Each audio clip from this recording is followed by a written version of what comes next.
Hi, it's Wednesday morning, and it's 10:02. Ooh, a little bit late today.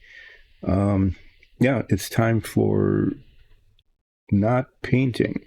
It says what we're painting, but you know, as I keep saying, it's relaxing painting with Dyson Dungeons, and the little thing says there what we're painting, and hardly ever painting goes on.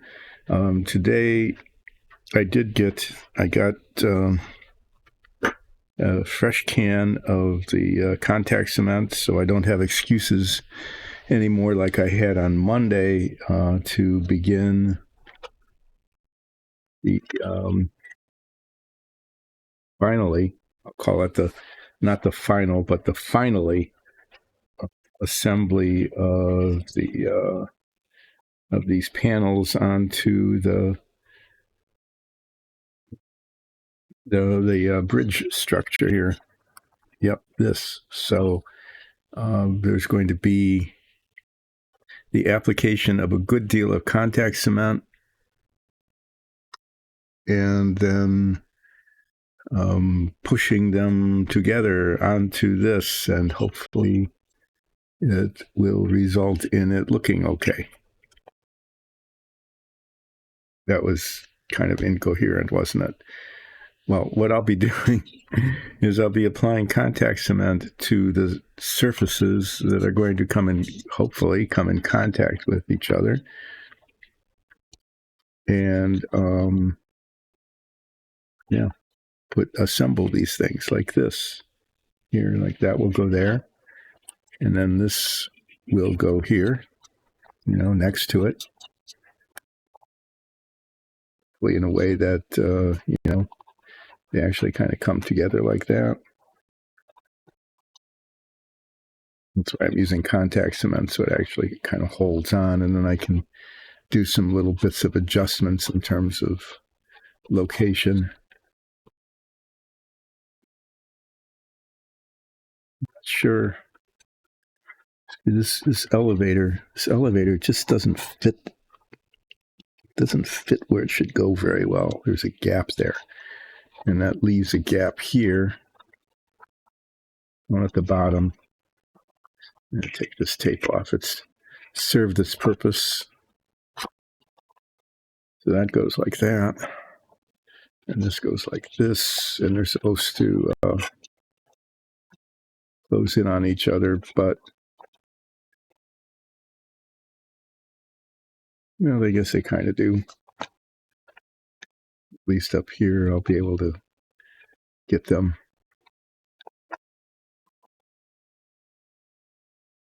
Well, let me get this out of the way so I can move it closer to where I'm going. I started painting. I won't call them minifigs. I started painting the figures that came with the kit. This is supposed to be Spock. This is supposed to be Sulu. I started painting those Monday at the end of the stream just to get something done. Yeah, I mean, they started out okay. They're not, like I said, they're not really minifigs. They're not molded like a minifig. They came as a front and a back that had to be glued together, and then the seams molded, sanded out, and then the heads got attached, and they're weirdly proportioned.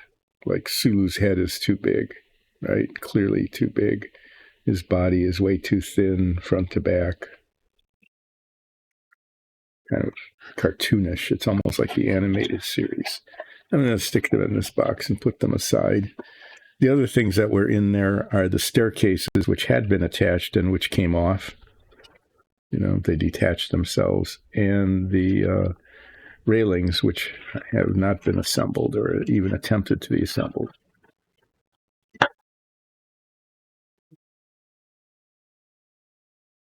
Which are supposed to go in a very specific order.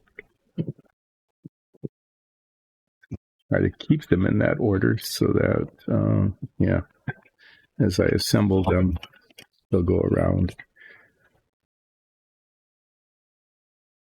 But this part of, the camera, I'm not sure I can get the camera up high enough.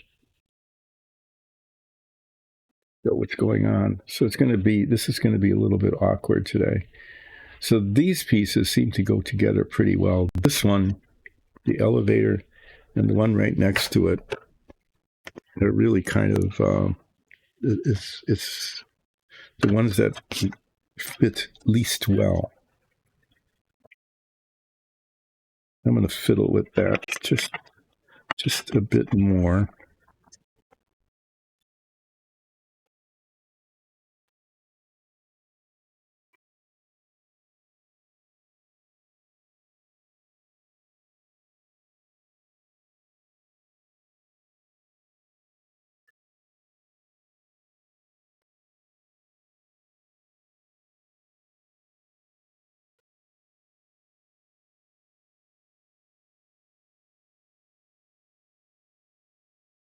I can kind of get them to fit there. I don't know if you can see it on the back here. Can't really.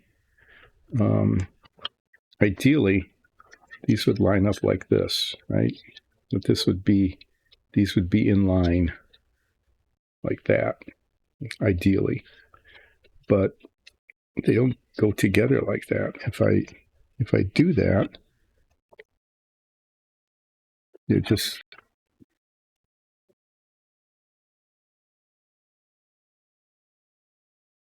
doesn't fit that way. See what this next one does.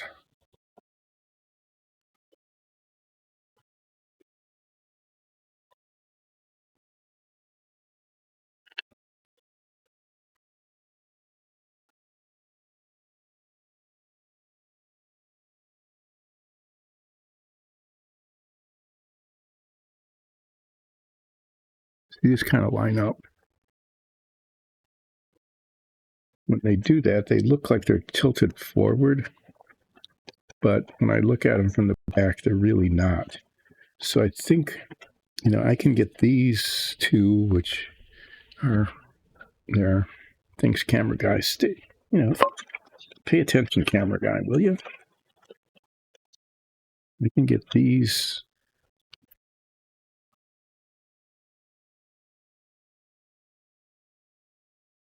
These can come together pretty well. I mean, that's not too bad. That's kind of how it's supposed to be. But then this goes on.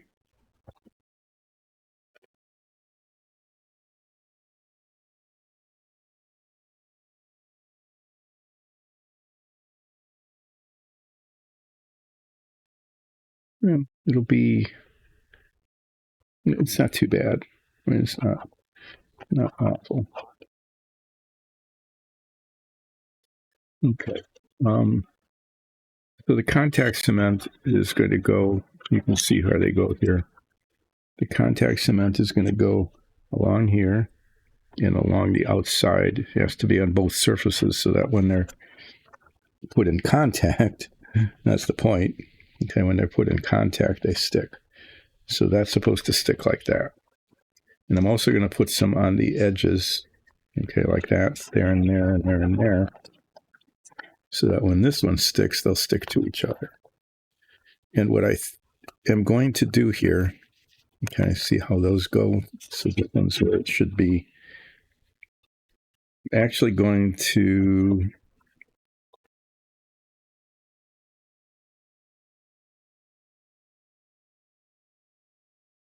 get those on, and then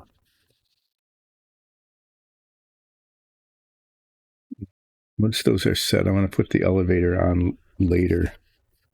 It just, I'm not going to start with the elevator. I'm going to start with this and work my way around because these parts need to fit together pretty well. And they seem to. And then hopefully when I come back to the elevator, it'll still be, okay, this will be right where it is, and this is there. Yeah, see how those fit. Those are fitting well. And if that works all the way around the circle up to the main viewing panel, which is there, Okay, so this, all those. If those all fit pretty well, then I'll come back to the elevator at the end. It's just going to be that's how it's going to be.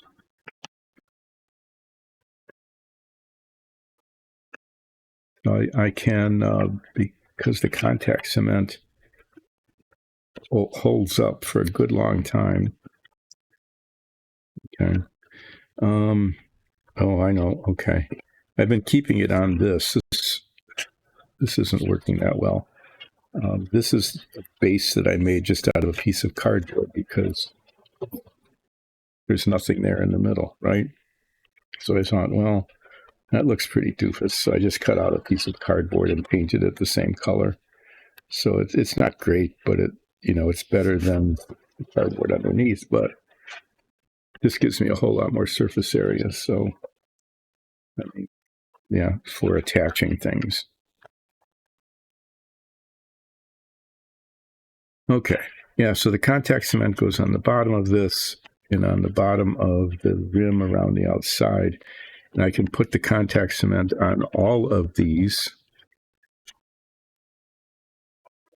all of the rim and all of these, and it will be still good for up to 2 hours. So that gives me a fair amount of time to attach them, right? It'll do that. So the contact cement comes with a brush, but it's big and clumsy. And so I'm going to, this is a sacrificial brush. I'm going to use this to apply the contact cement to these surfaces. And if I can't clean it, if I can't get it clean later, well, that will be that, right? But yeah, that's my sacrificial brush.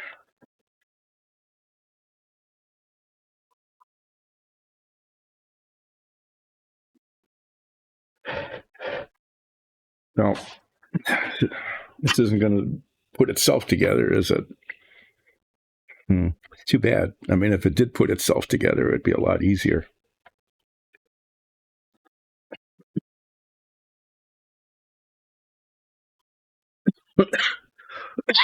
I cleaned up this side of the workbench over here to my right. Everything's reversed on the camera. It looks like I'm moving my left arm. Well, it's to my right. There's a lot of space there. But to the left, it's gotten all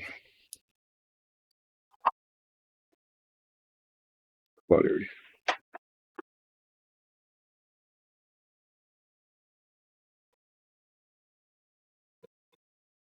Part of it is that the stand for the Ring camera thing is over here, and that can't be moved really.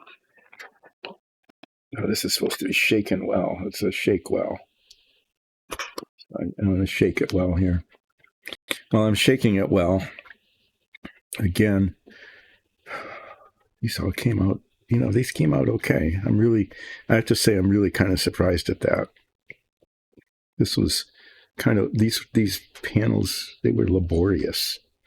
They took many, many steps and re-steps because not everything worked well and they had to be redone.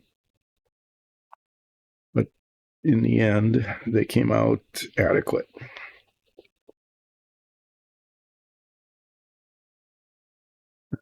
Well, this is well. Hi. Thanks for joining in. I appreciate your first time chat. And thank you for the wave. What I'm doing here is preparing to put contact cement on the base of the bridge circle and on the bottoms of each of these panels. And then I'm going to go around the circle and attach each one of these panels to the circle. And then come back to this last one here. And I'm using contact cement because it gives me time. Okay, it gives me time to put the cement in place and get these in place, and I can adjust things just a little bit. So that hopefully they'll all fit. When you're doing a circle like this, like you can see the base of this, it doesn't always fit together all that well. So I'm not sure. We'll see how it goes.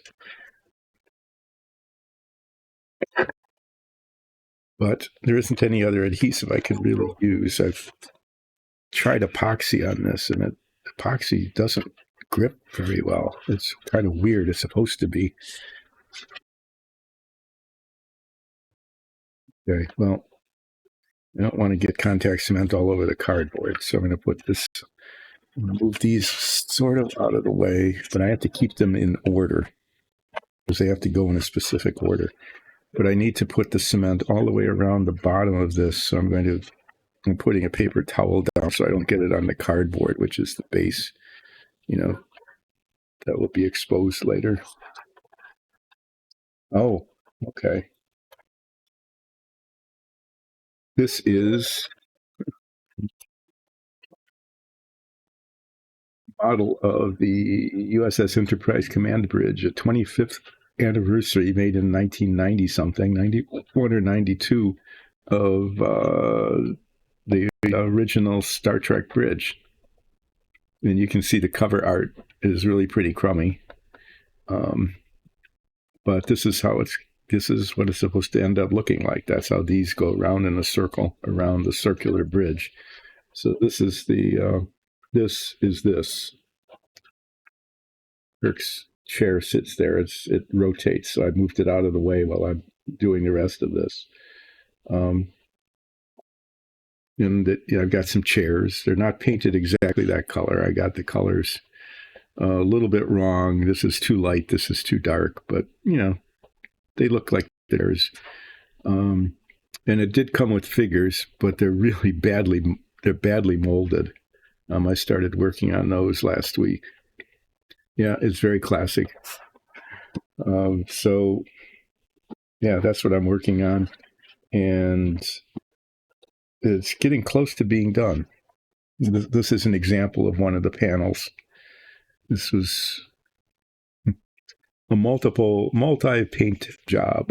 Okay, the top of this is painted like white, and then this had to be painted gray, and then all of these edges had to be hand painted around the frames. And then that was masked, and this was painted down here, and that was masked, and this red line was put on, and then this other silver paint was done, and then the decals went on. These ended up taking like 4 times longer than I thought they would. And they're not perfect, but they're okay. So that's what I'm working on. And in a bit, in a little while, I'll explain why I am doing this at all, because Dyson Dungeons is not about model building. Dyson Dungeons is, it's streaming under Dungeons and Dragons. We're a group, family and friends, and we put on a Dungeons and Dragons show. That streams with a live chat on Twitch on Sundays at 2. And all the other episodes are up on YouTube, and it's a podcast. And this stream started because we do our own dungeon tiles, which I like to show off at least once a week. We print them on a 3D printer like the one behind me. And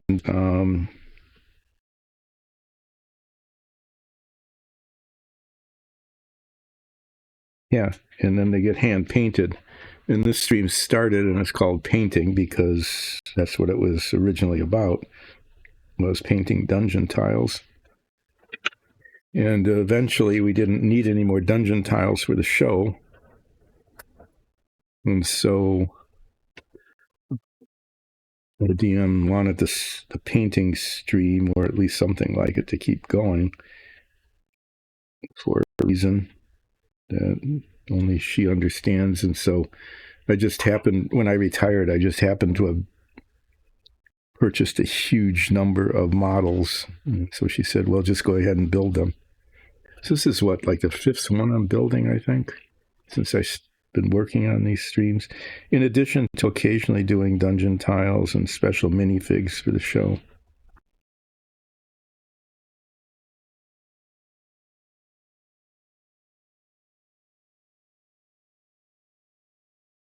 Yeah, it could be. The last one, two models ago, I did the Savoia S21 from the Porco Rosso Miyazaki. And so that was a lot of fun. That's one of my favorite Miyazaki's, is Porco Rosso. And that was kind of fun building that. And that one came out really well.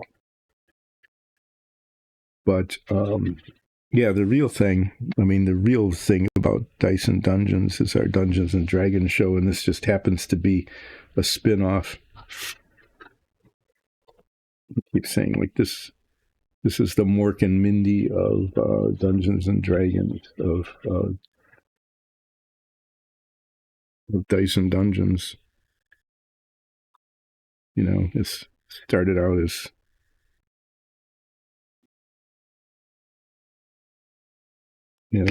part of the show, but I like to show off the dungeon tiles, and I think I'll do that after I get these things put on.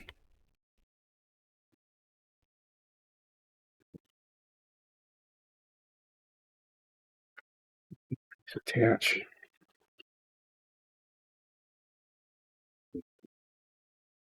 Be careful about where I put this stuff here.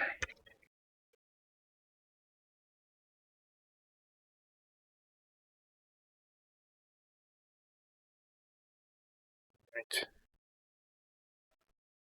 I'll put that on later.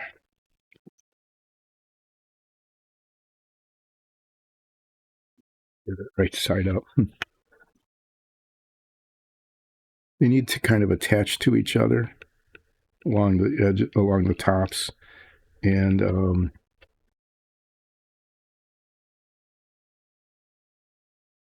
not much contact surface here.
Or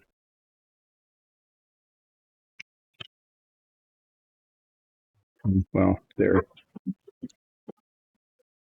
We're having some work done out.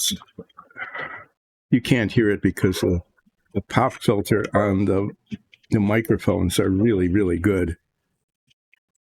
But there's one of our dogs is just kind of losing it right now.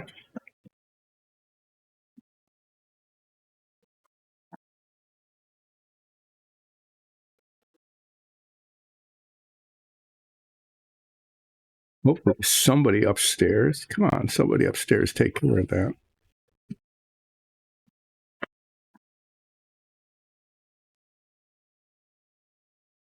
Not alone in the house with the dog, so I'm dependent on other people to address that kind of situation.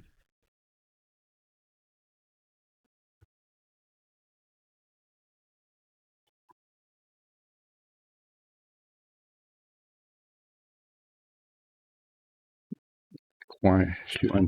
She quieted down, so either somebody took care of it or who knows.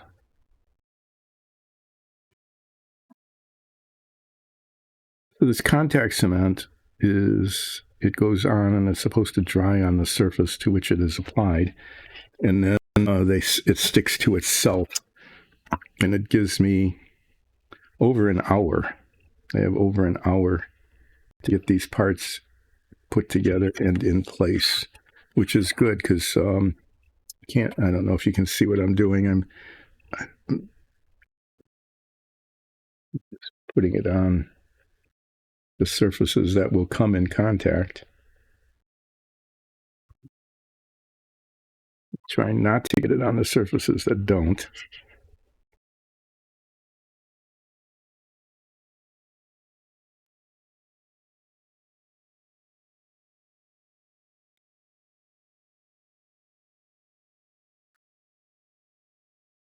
So it's actually supposed to dry on the surface. You're supposed to put it on and wait at least 15 minutes before doing anything else, which right now is fine because it's going to take that long before I get around to it.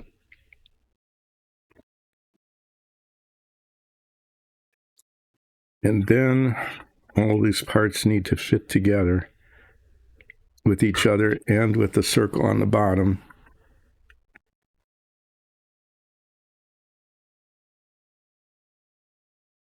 Yeah, we have two.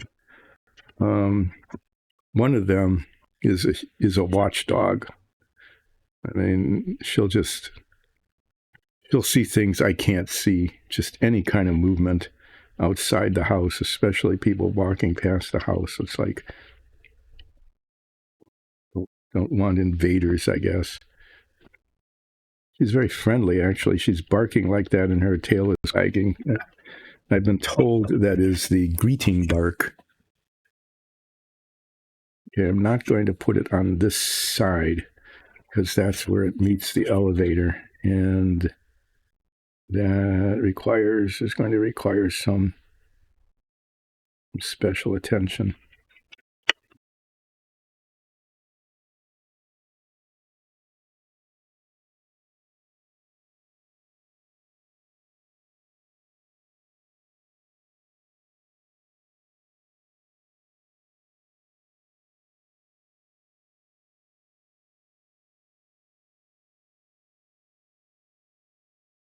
And I think I've got it on everything that needs to be got. At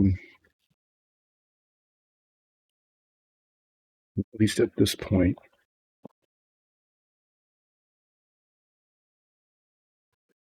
Try some mineral spirits on this to see if it cleans it. So let me get that. I'll be right back.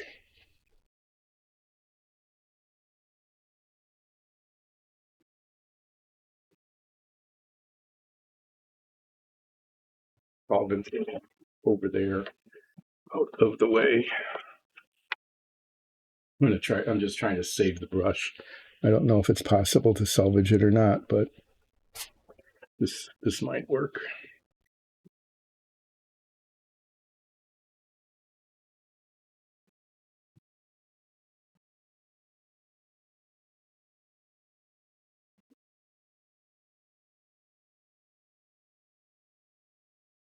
Ancient mineral spirits. I'm just going to wrap the brush in that and see what happens later. Okay, well, give this.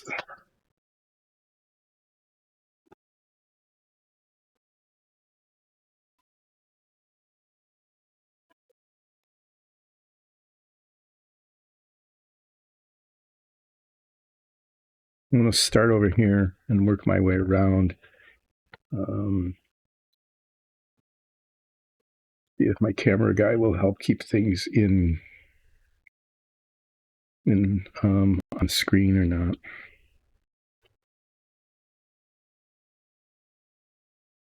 Give it a couple more minutes. I could start on this end, but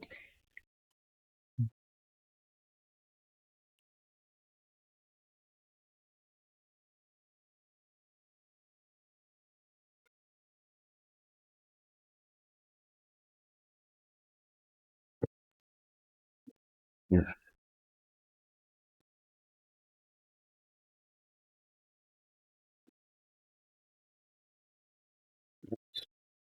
Sticks like that.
Quite enough on there.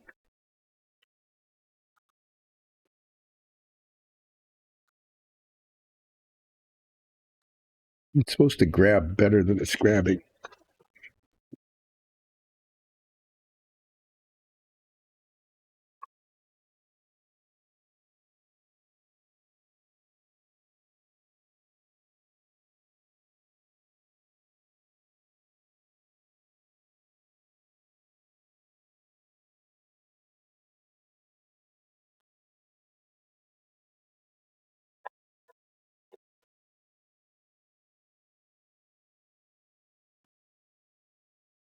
It's not grabbing at all.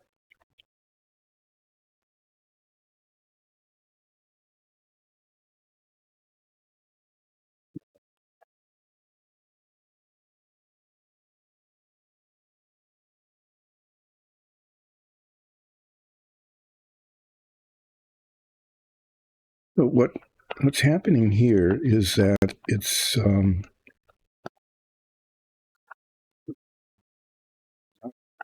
not gripping itself as tightly as it should.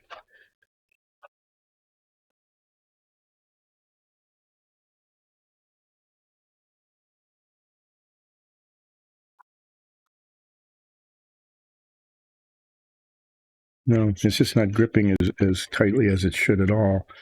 I think maybe it needs more.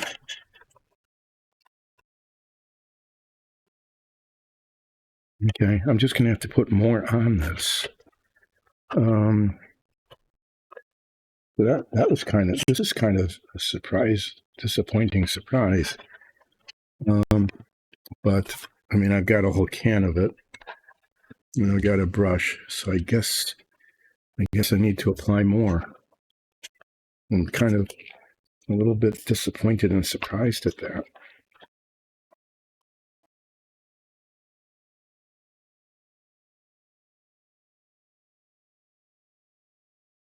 But it's not awful yet. Nothing terrible has happened yet, except it's just not grabbing hold.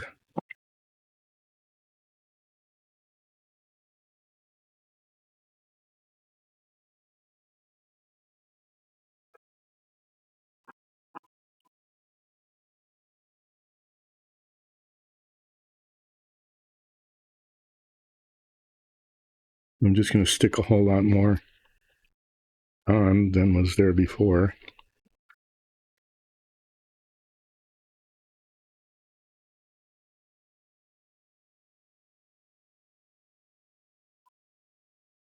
Hope that quantity is what it needed.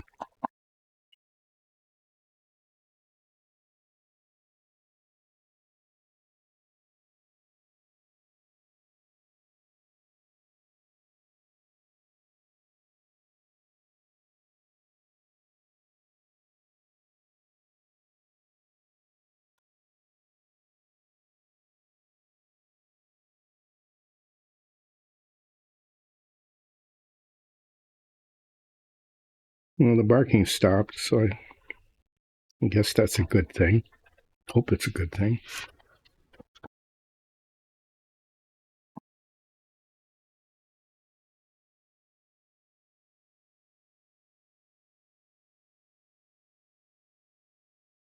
Yeah, I'm sorry if this isn't on camera. It's just I need to get my Russian arms and in the right places.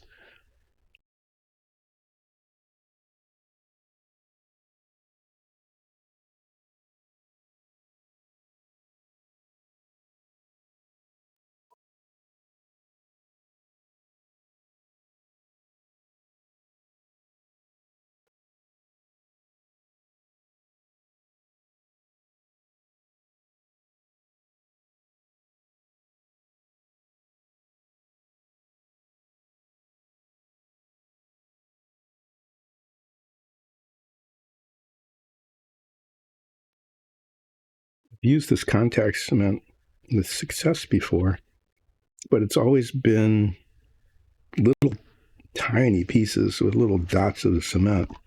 These are like way huger than anything I've used it on before. So that might be kind of what the issue is.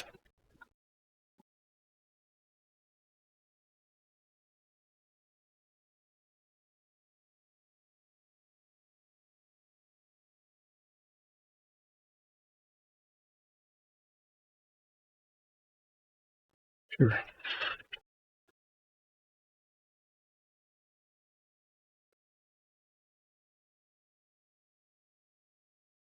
Well, I'm just putting more of this stuff on and hoping that if there is more contact cement making contact with itself, that it will grab better.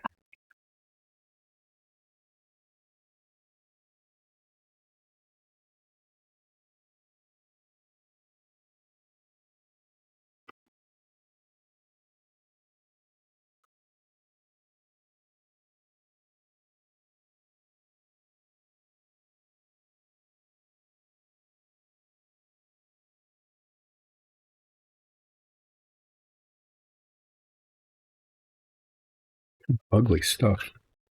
Looks gross.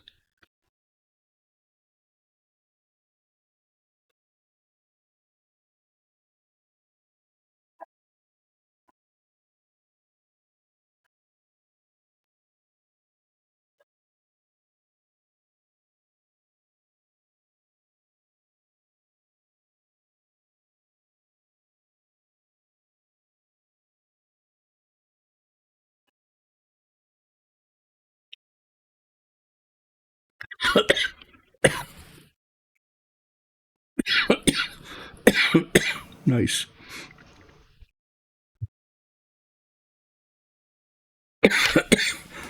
Sorry about that. A little bit of aspiration going on there. Not that I'm aspiring to something. I just sometimes inhale instead of. And it comes when you're old. It's just a thing that happens when you're old. So trust me on that. That's what happened.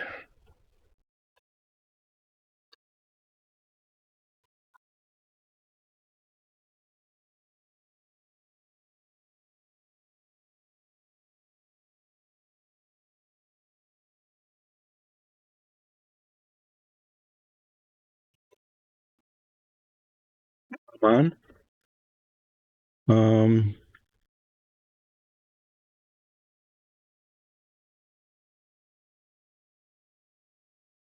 I'm putting the contact cement. I got a new jar of contact cement, new can, and I put some on, and it wasn't enough, and it wasn't gripping.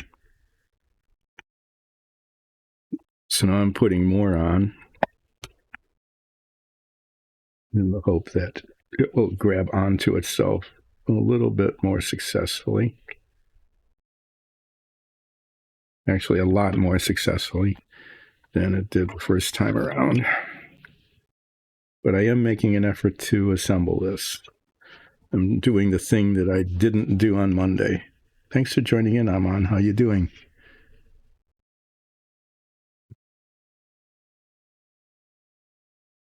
You say you understand what happened. Hmm. Sometimes swallowing just doesn't work out like one expects. Inhale, just inhale at the wrong time, and can end up, choking on just nothing, like a little sip of liquid.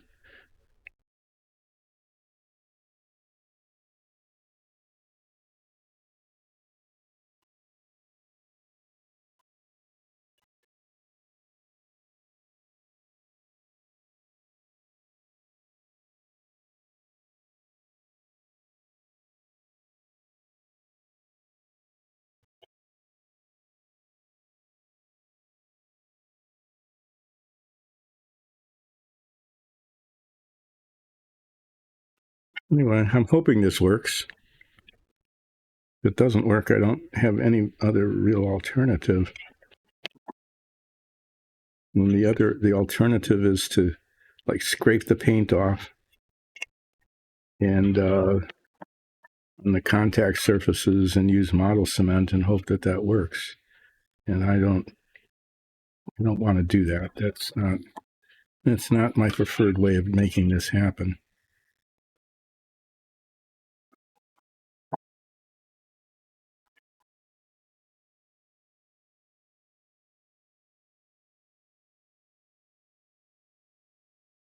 If this is off camera, I apologize. I'm just trying to get it applied.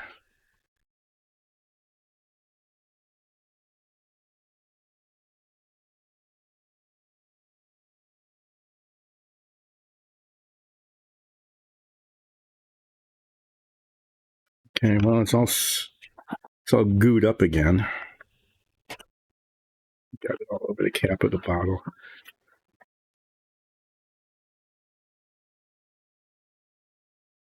Yes, it is. Whales are much smarter. They keep the two separate. You know, I'm not sure. Maybe there was some efficiency. Maybe it was just an evolutionary mistake. But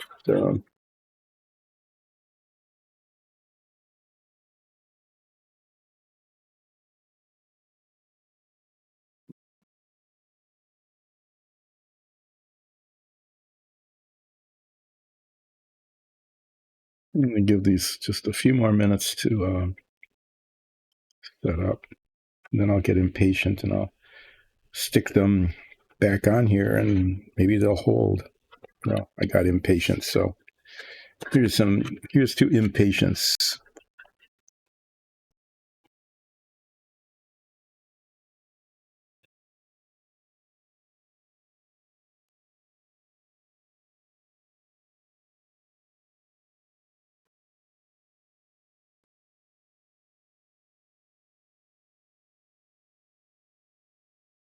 No, it's grabbing a lot better.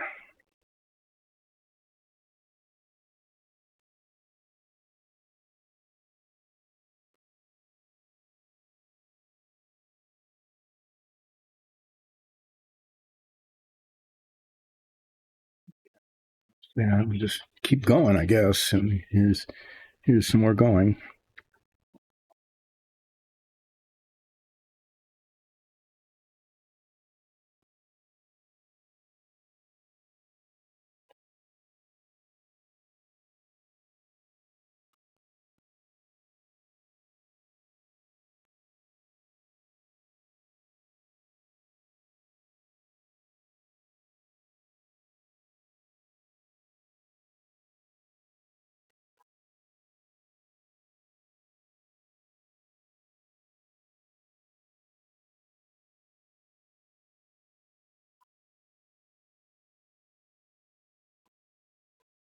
Well, those weren't supposed to be there. We weren't supposed to touch each other yet.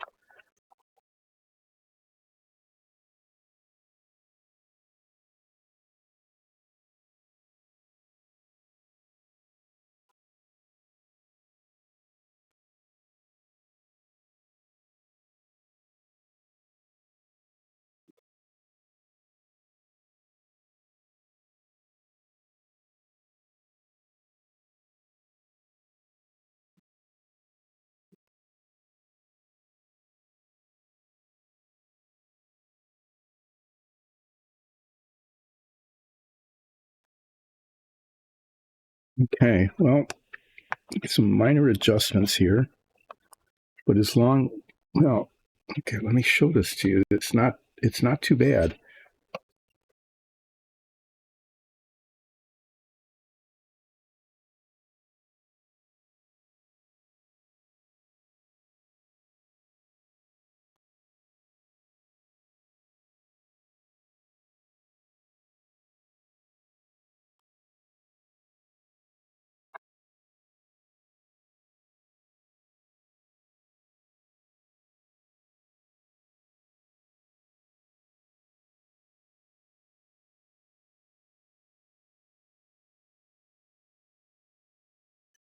Okay.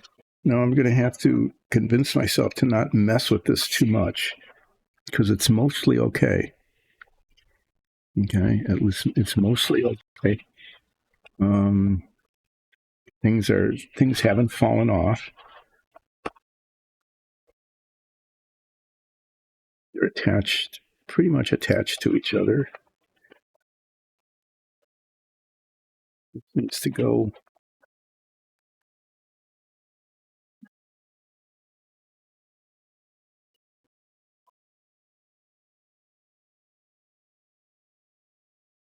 It's probably as good as the original television setting was because that was I mean, they had no budget.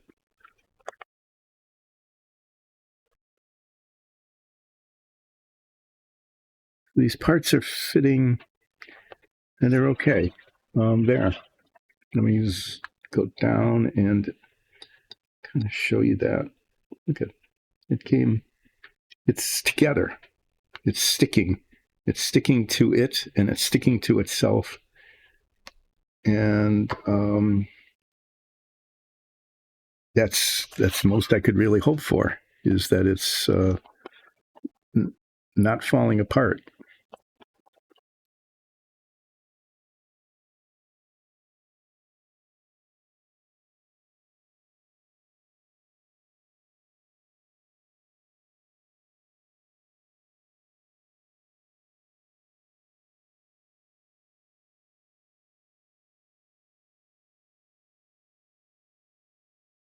Yeah, I'm okay with this. Now this has to go here. It's just going to go like that and attach at the top, and that's what it will be. It's a little bit of a gap here that is not closing, but I don't. Ah. Okay. That was just a stupid mistake. I just picked it up and twisted it in a way that was not helpful. It's just sometimes it's just going to be what it's going to be, and that's all it's going to be.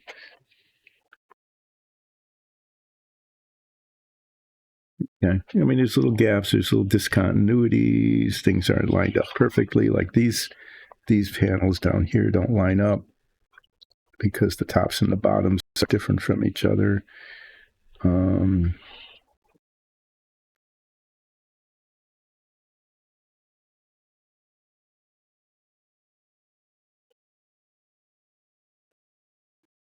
Holding on. Okay. So I need to put contact cement on. I'm not sure I even need it there. I just need it on the bottoms here. Okay. Here, it's getting real close to where it's going to be.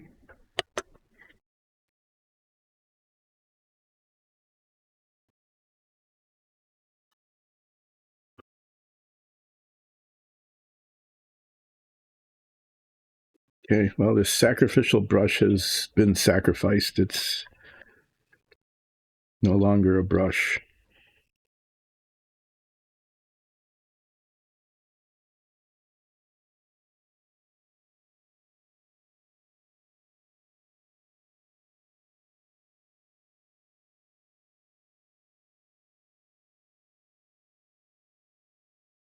It's a glob. I wrapped it. I put it in a paper towel with some mineral spirits to try to save it as though it were a brush.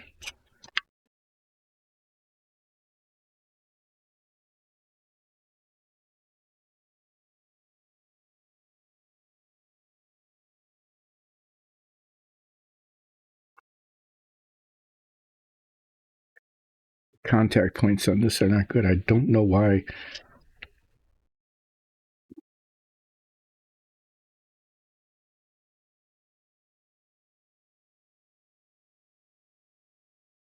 Why they didn't do it all the way across.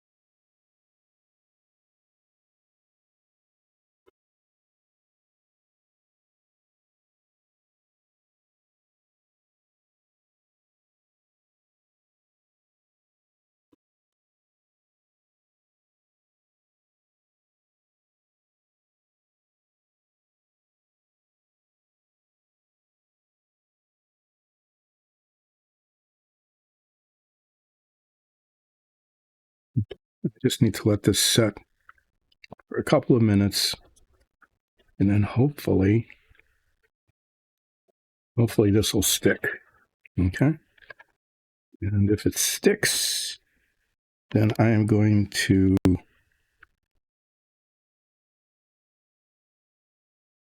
move on to something else.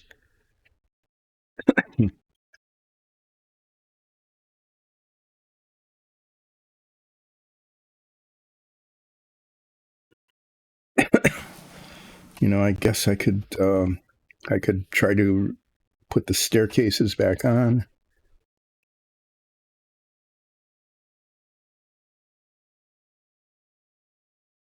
They're actually this all fits together adequately. This is all adequate, which is good.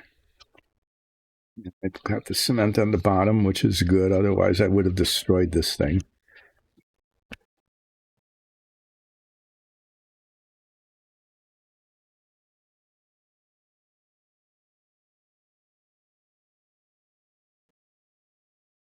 Yeah, my sacrificial brush is totally sacrificed.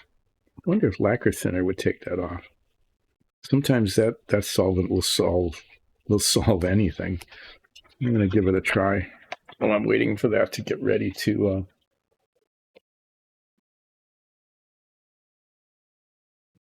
be attached. If I can't save the brush, that's okay. I intentionally made a decision to sacrifice it for the application of the contact cement.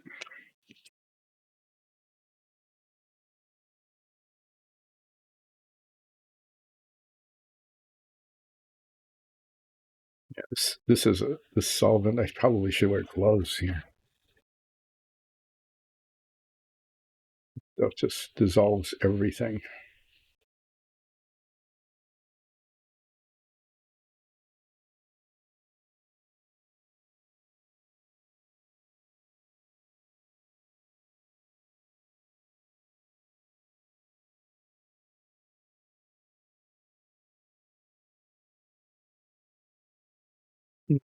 Let's see when it dries whether that was successful or not.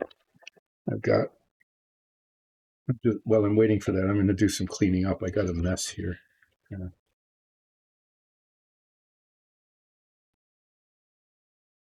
Okay. This is the last one, the last piece. And if this fits, then I will be very happy about that.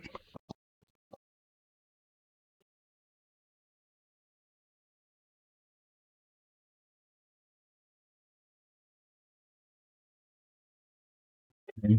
It's sticking. The important thing is that it would stick.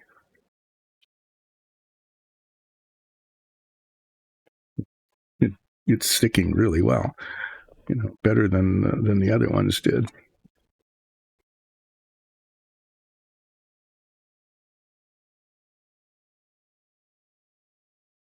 Okay, this is about as good as it's going to get. All of those panels that I put together, over a long period of time are now attached to the circle, and you can get a pretty good idea of how that looks.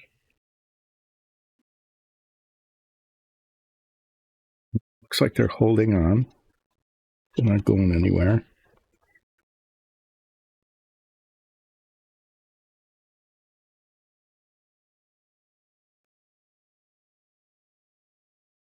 Yeah. So I had attached the little stairs using epoxy, and I thought that would work, and it didn't. So I'm actually going to use contact cement on that as well. But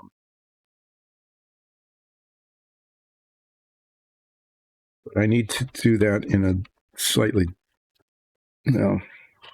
different way. I wish this would hold a little tighter there. I need to stop messing with it. Just stop. I can't stop. Every time I look at it, it's like something else, but at some point, just touching it is going to mess it up. Okay, there. And you can see through this. You can see through the cardboard underneath. But like I made, as I said before, I made this thing that goes underneath this.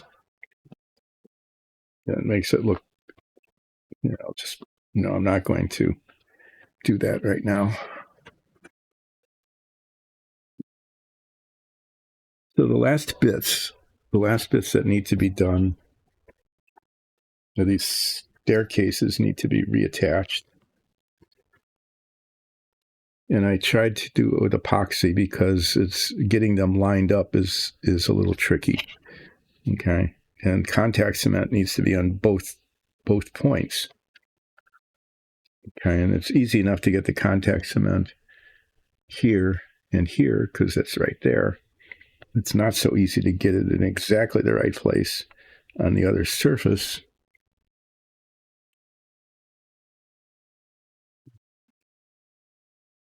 Because they have to be lined up. So what I'm going to do, I don't know if this will work or not, is I'm going to put it on here and then move it up to and touch it. And some of the cement will come off onto the other surface. And then I'll wait and then reattach it. And that's how I'm going to do it. One goes here, here,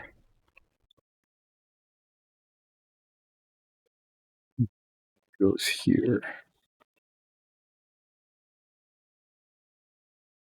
This is, they're hazardous, okay?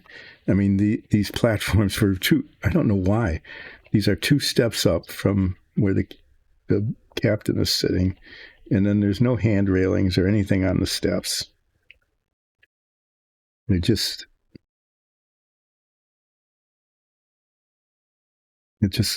looks dangerous. OSHA would not have approved this. So, yeah. I'm going to give this a go and see if I can get them to stick. I'm going to just use a toothpick on this.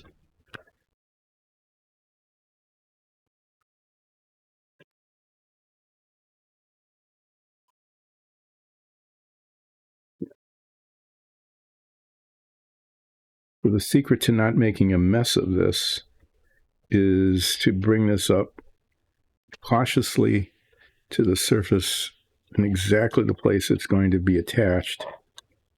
so that the contact cement comes off on the other surface exactly where it needs to attach.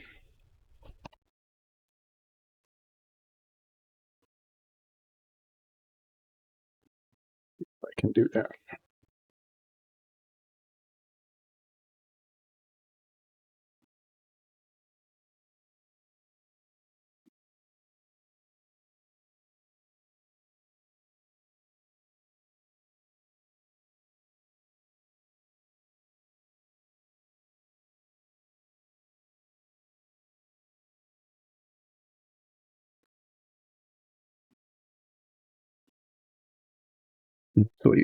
Actually, I think it's going to grip. It's not really supposed to, but it's sticking well enough. I'm just going to do that. That seems to be okay.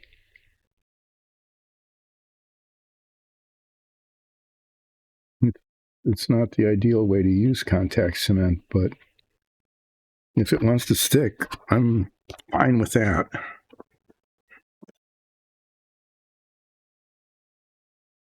It may not be the strongest hold, but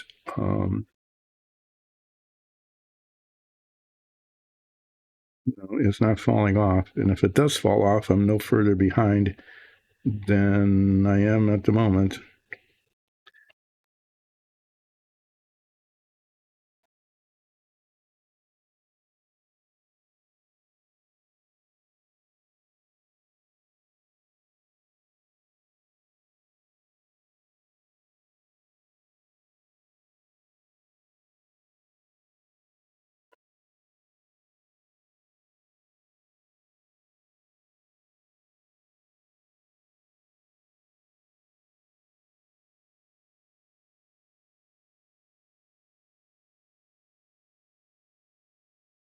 Like I said, if it wants to stick, I'm perfectly happy to let it stick.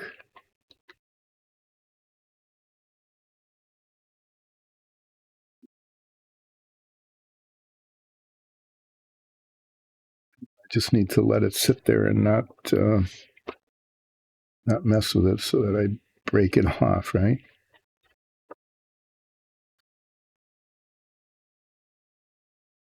Of course, I left the hardest one to be the last one.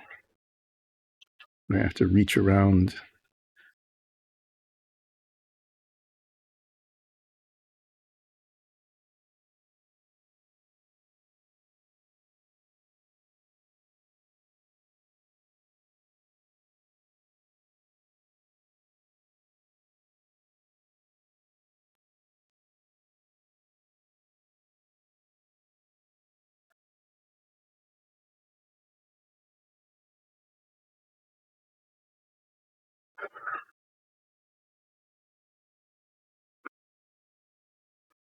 I should just rotate this whole thing, but I didn't.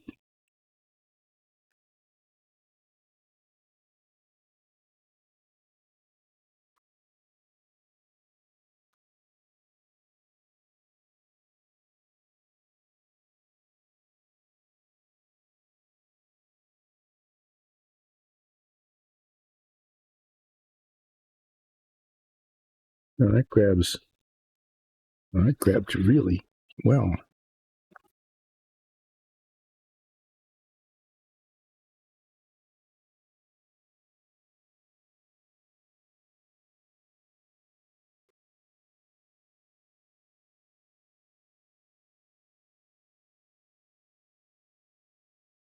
Okay, the bits that are left now are these railings. I haven't tried to work with these yet. These don't look easy.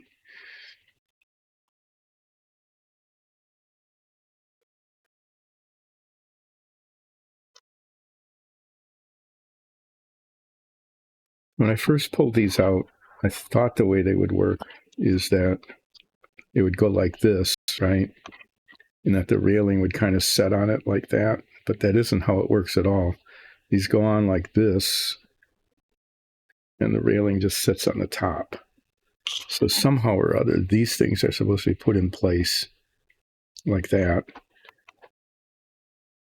And then the railing sets on top of it. They go like this, and here, and here, and here.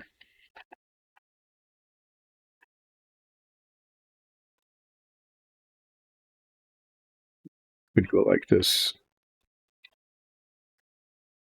That they go like that.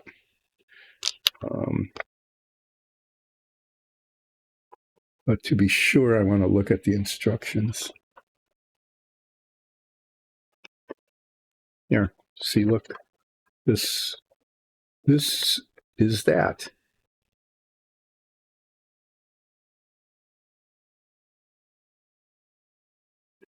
That happened. It's there.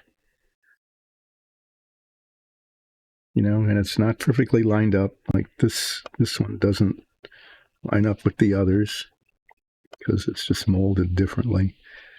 But I mean, other than the alignment being an issue because they're not the same size, things are not falling off. They're not pulling apart. So yeah, it looks like that. Everything except the chair, which is, I don't know where the chair went. Oh my, I don't want to lose that. Oh, there it is.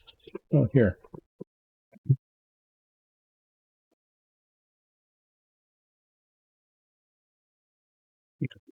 Put the captain's chair back. And then there's all these little chairs. Like I said, they came out okay. The colors are wrong. The top is supposed to be much darker. The top is supposed to be black and the bottom is supposed to be a lighter blue. So the colors are not quite right, but they're not bad. And then they just sort of scatter around. You can just stick them in places, you know, wherever they'll be in the way.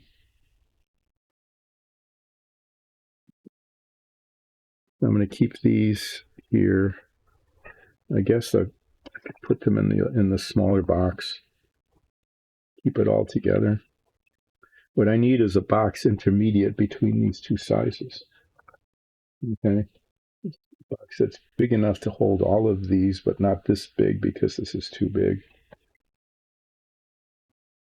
What I could do is I'll just put these parts in here. Yeah. Scatter it around. These are the bases for the figures.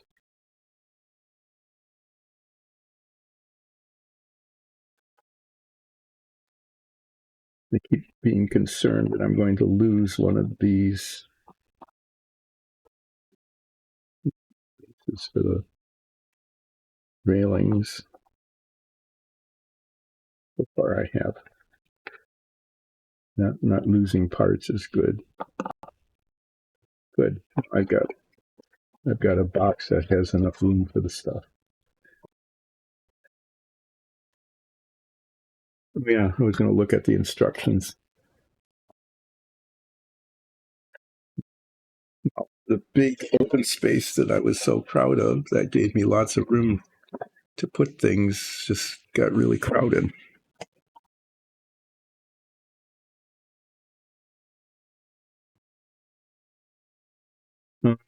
Yeah, the instructions. So I want to make sure I got this right. It goes like this. Okay, they go like this. Right. I almost put them in the wrong way when I was looking at them. I was looking at putting them out like this, which was kind of weird, but they actually, that cutout, this bit, wraps around, and they go like that. Well, that's better. They fit a lot better that way. So one goes there, and one goes here. I wonder if I can get them to stand up. No.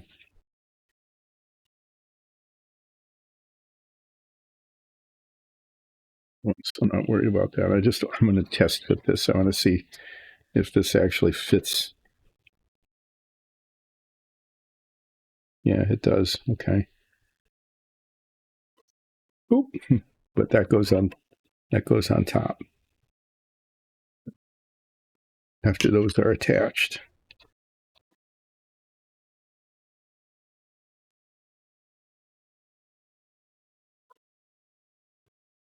Yeah, there's little grooves for them to go into.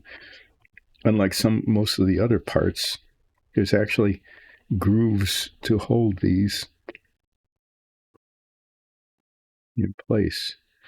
Wonder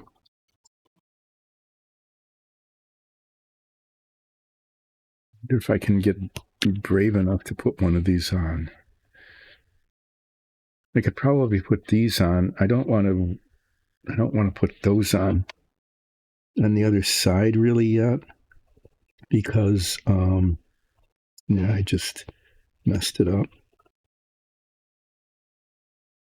I don't want to be reaching over those. But I think I could get this one on, at least to test it to see how it fits.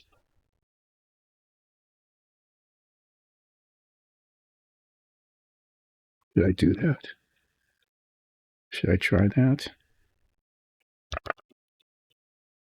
I've got a lot of time left today. This assembly went really fast. Once I got all the cement on it and stuff, it just went together really quickly.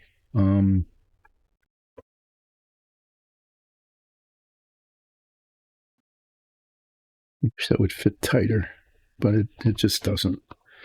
Okay. So in terms of contact cement, I'm going to use the same thing I did with the stairs and just put it on one side.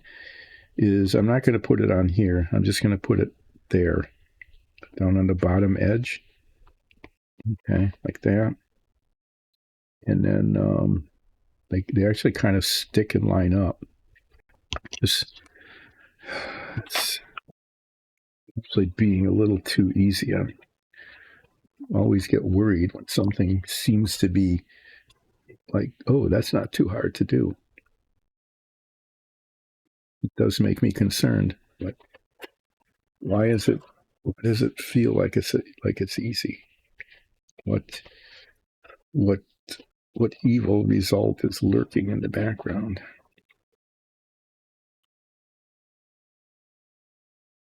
We'll see.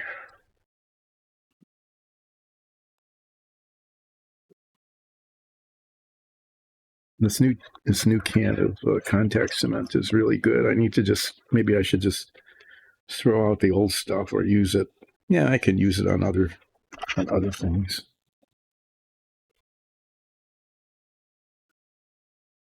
Yeah, that box was in a precarious position.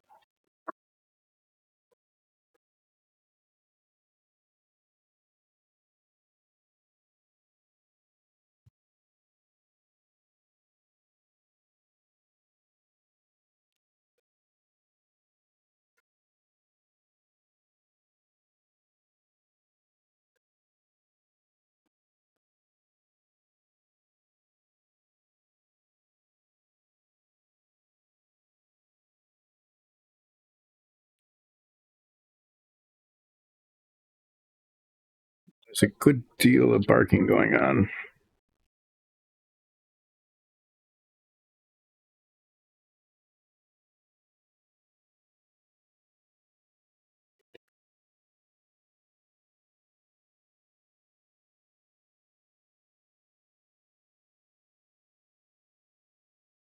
There's a filter on this microphone, just filters out everything. You can't hear that. I mean, you can't hear the fan on the furnace running. You can't hear the dog barking. There doesn't seem to be any anxious people running around upstairs, so it's just the dog barking.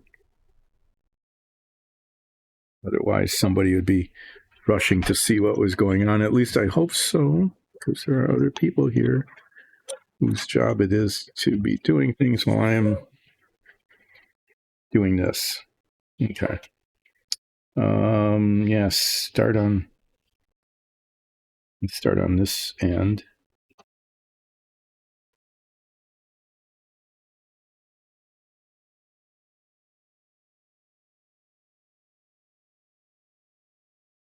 I'm right-handed.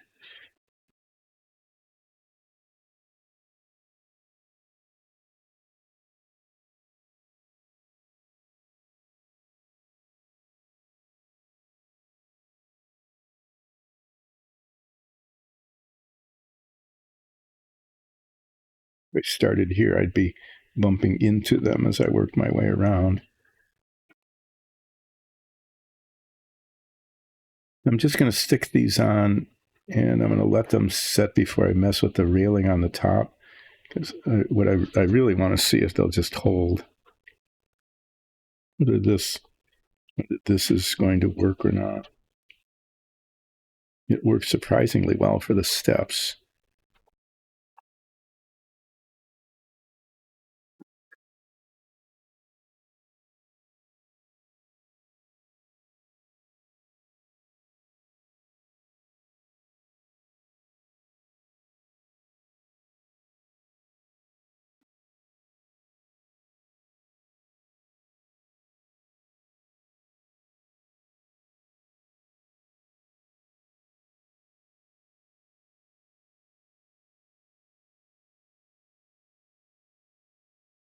I think I pushed that. Make sure it's up against.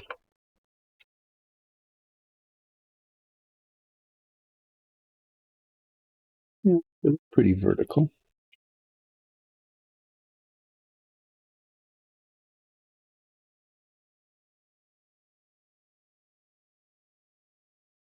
So I'm just going to take this. I said I wasn't going to, but now I'm going to. Just try to set it.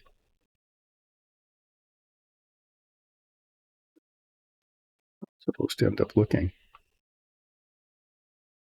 What I'll do is after this is set, that is put the contact cement across the tops of those, and then try to get this set where it's supposed to be.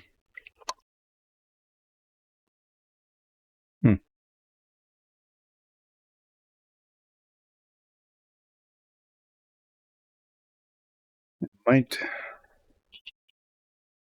like I said, I don't want to be reaching over these guys until the cement is set a little better. This one I could do because I'm not in the way. Even this one is a little bit.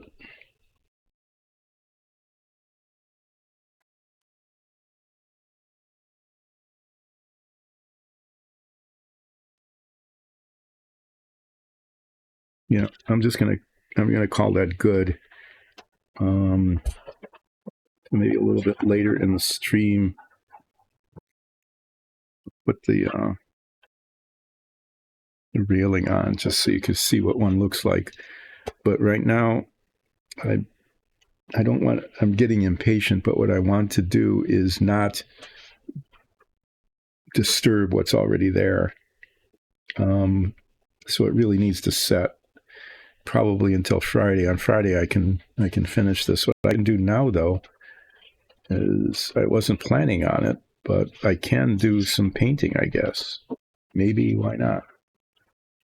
Maybe, why not? Why not do maybe some painting?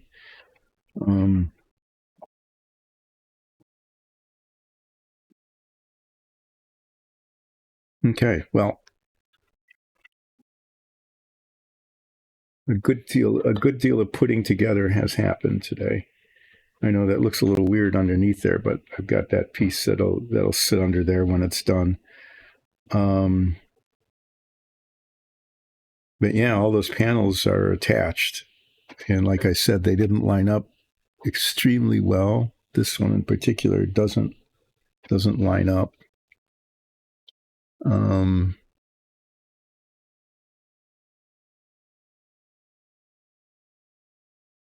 But if I get these in line, then it's not in line up on. Just keep mess with it. No, don't mess with it. Okay, so I got the stairs attached. I got these attached. I figured out that these railings can actually work. Okay, They need to go here, here, and here. But I'm going to do that on Friday, probably after these have set enough so that if I bump them a little bit, they're not going to move, at least not in a significant way. And then the railings will be attached, and this will be I can finish this on Friday by getting the railings on. That's really all that's left to do, and that's cool. Yeah, yay. So I might end up early. I might finish a little early today. I did on Monday. I wrapped up early on Monday, not because I had caught up with what I was doing, but because I just had a lot of chores to do. But I still have a lot of chores to do. Well, let's just see how the painting goes. Sometimes the painting just takes way longer than I think it will, than it should.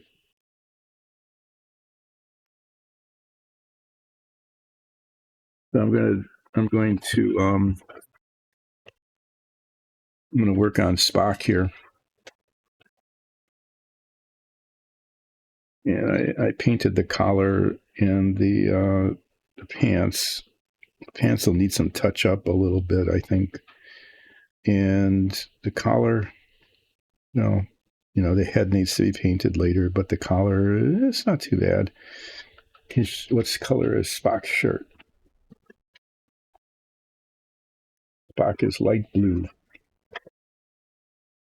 So far, this isn't too terrible. The insignia, I can move down a little bit now and move the camera around. The little communicator button, that's going to be, challenging to get that right because according to the box, they're painted a silvery color and then outlined in black. Getting that outline is, a little hard. And then in the middle is supposed to be, in the middle of the communicator is supposed to be the little star thing. See it there? But I don't know that that's embossed on there. I'm not sure it came through in the molding. Let me see if it's there. If not, it has to be free-handed.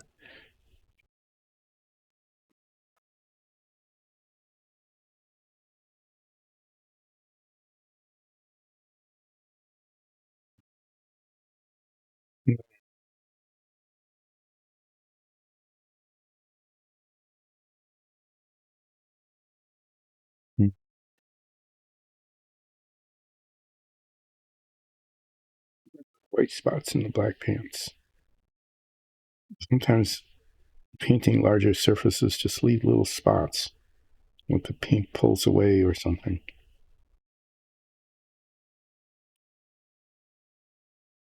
Well, I think I'm going to paint the shirt and keep these out because I'll need it for the edges, around the hand, around the collar and the pants. So I'm going to get my selection of brushes.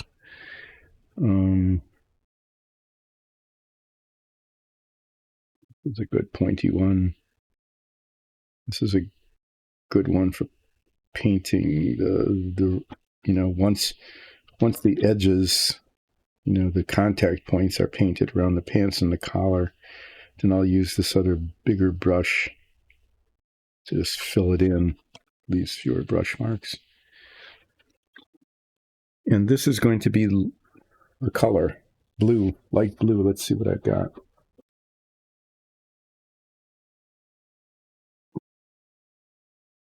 I can't match the color exactly, and I'm not going to go around hunting for paint. I think this light blue is a little bit grayish compared to the picture, but the other blues that I've got are none of those are anywhere close to being correct. I think azure is too bright.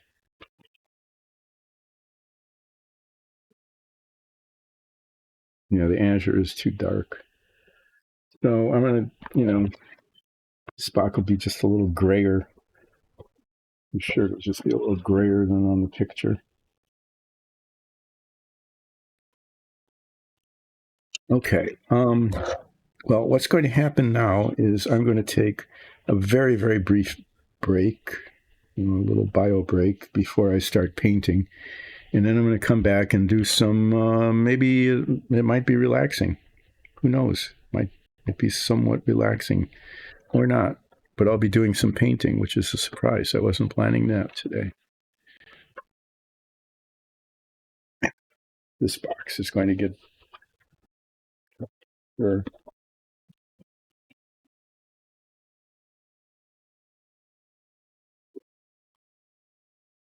Yeah, so there. Look, stuff got assembled. Okay. The stairs are back in place. I figured out the railings. The railings are kind of working, and I've actually got time left in the stream to work on these mini, character figures. They're not minifigs. They're very badly made. Very badly made. But there. I'll be back in. I'll just let you look at this here. You can focus on what might be Spock. And I'll be back in just a few moments.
It was the way I thought, well, there's the next opportunity for something to go wrong. And that opportunity is now. Okay? Because this is not a new jar of paint. And what I discovered this when I was painting. What was I using? Oh, the gray. That after it sits in the jar for a bit, sometimes the solvent evaporates and then it doesn't adhere. Okay, it doesn't adhere to the surface, and what happens is that as I'm painting, it pulls itself away from the surface, and I don't know. We'll find out what happens. But we've all been waiting for when is something really going to go badly? When is something going to go, just really mess up? And so far that hasn't really happened. But this is it. This is the opportunity for that to occur. And if that does,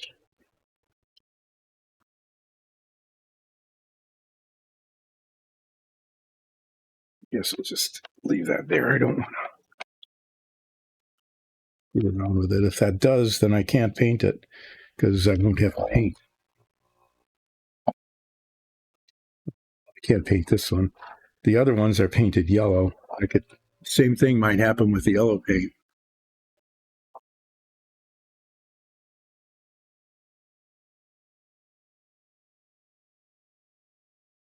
You know, you can't hear it, but off to the side, I don't know if I can move the camera enough to show people. Yeah, kind of there. That weird looking thing. Okay. This thing on the top vibrates when a paint jar is set on it, and it shakes it up. It's like a small version of the mixer in a paint store when you buy a gallon of paint or something, and they put the pigments in it to give it its color, and then they shake it. And that's what this is doing. Is it's supposedly at least, doing a much better job of mixing the paint than if I just shake it by hand. I shake it by hand anyway because I don't know, just superstitious behavior kind of thing, I guess. But yeah, do that anyway.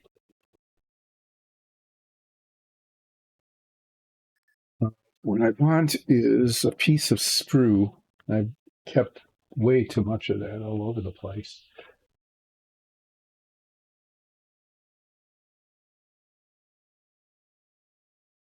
I want to brush it. This isn't primed, but I can still find out if the paint is going to work or not.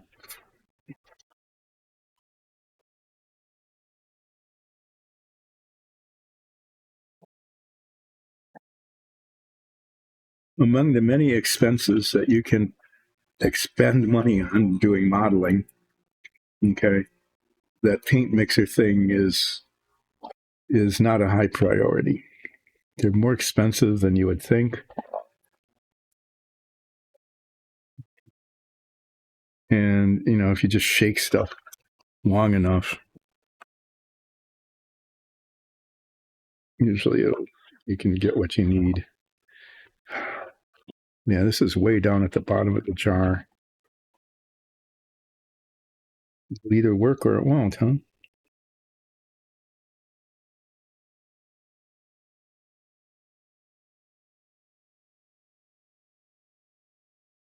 Looks okay.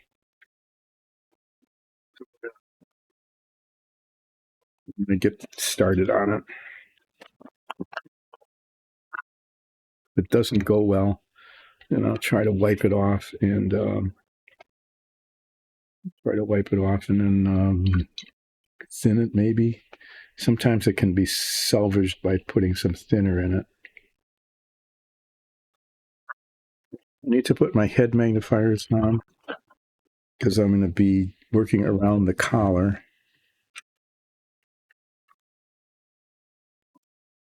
And then the pants. And then I'll use the bigger brush and just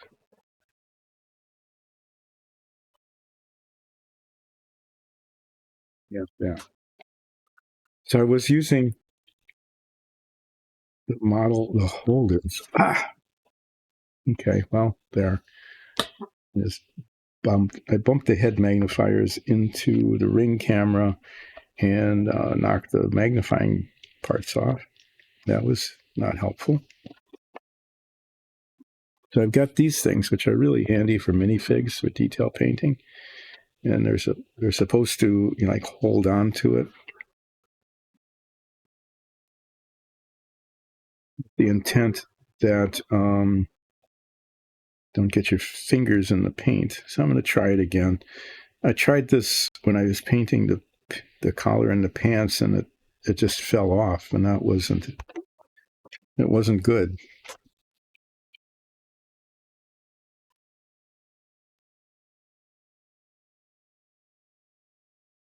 It was all awkward. The paint. I tried to move the camera down so you could see what was going on, but now it was in the way of my head.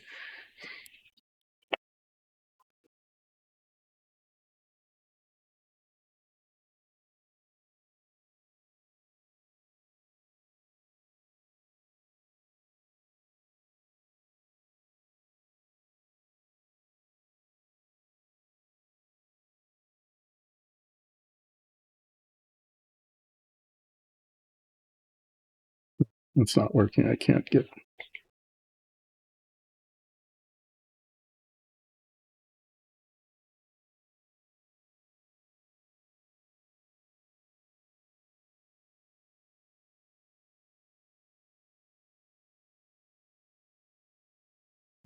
Doing what I was afraid of.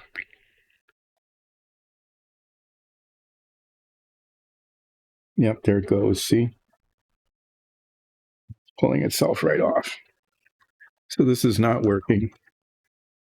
Yeah, I need to wipe that off before it goes too far along here.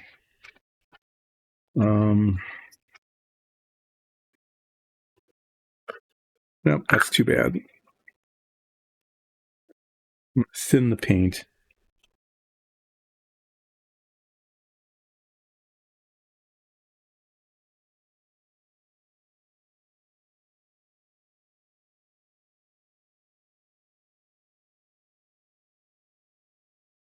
Some official paint thinner.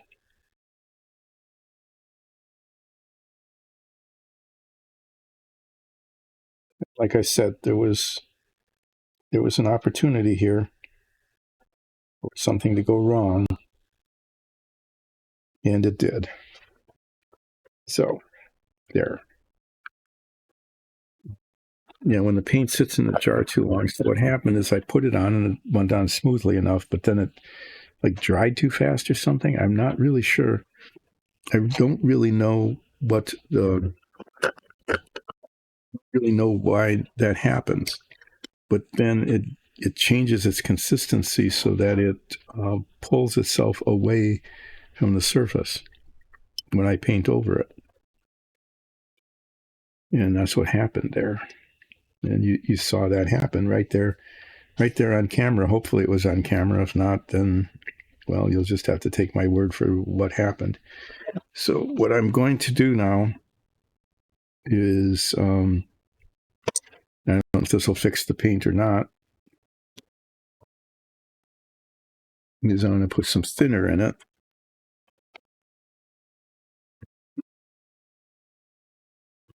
Same brand of thinner as the paint. And if that doesn't work, then I'm not going to be able to paint these. Well, I'll either have to use a color that's not even close to being right, or need to buy more paint.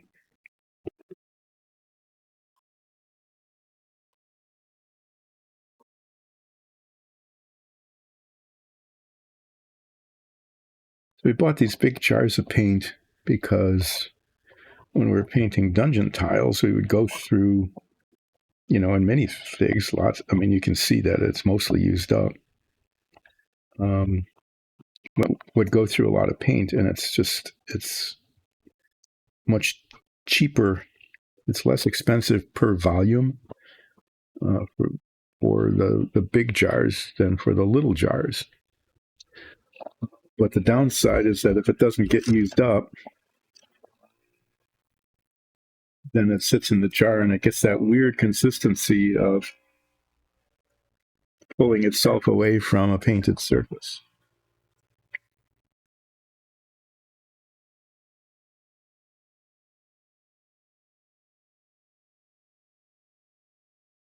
So that happened with the gray.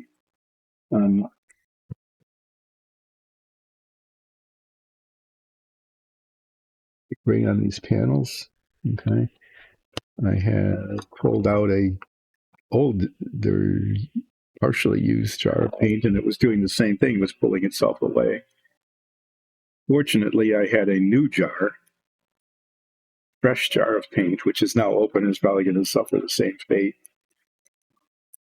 And that worked okay. But yeah, that's what happens. Because I haven't been doing much painting lately. Most of the colors that we purchased in these big jars were for the dungeon tiles, and then you'd go through a half a jar just with one run of tiles. It happened really pretty quickly.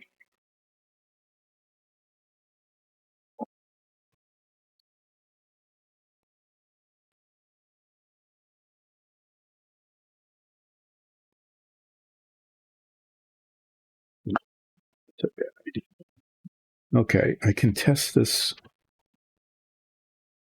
The test on this worked okay. but it didn't work on the Spock figure. I'm going to, the heck, I'm going to paint a little bit on the back of its shirt to see if this has worked, if thinning this has made a difference or not. And if it hasn't, I'll just wipe it off again.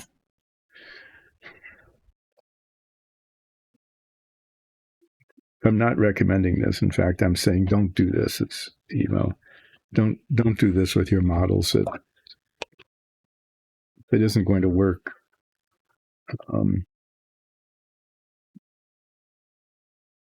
This would cause quite a problem.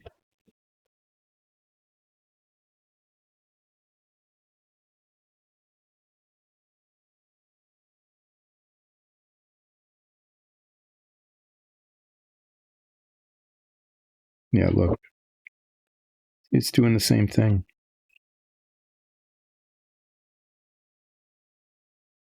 It's not going on the surface. It's coming explicitly right off the surface. This paint is now useless. That was pretty funny, wasn't it? I was unpainting something.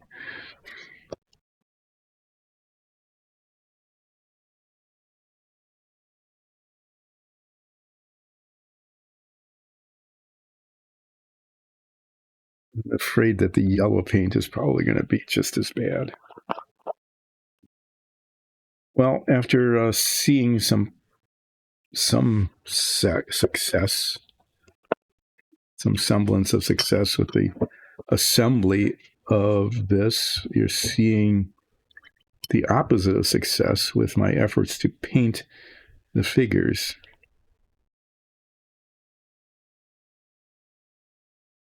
That was really something. It just didn't adhere to the surface at all. Well, I'm going to try the yellow. What have I got to lose, right? I'm going to try the yellow on Sulu's back and see if that works. And if it doesn't, then I don't know. I'm not sure what I'll do next. I'm really surprised that the thinner, maybe hope against hope. I'm just going to let the thinner soak in there for a while and try again on Friday. But looks like I need to buy new paint. If this yellow doesn't work, I've got some other yellows that are not quite as good as this yellow in terms of color matching, but probably would be okay.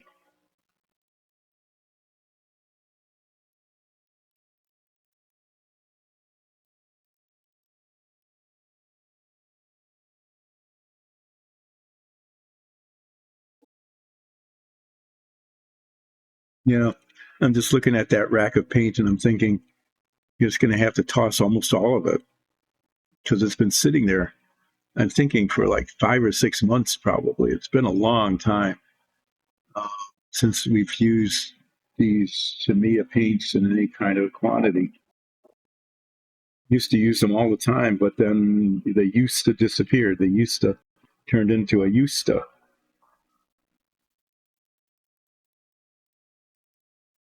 And they just haven't held up over time.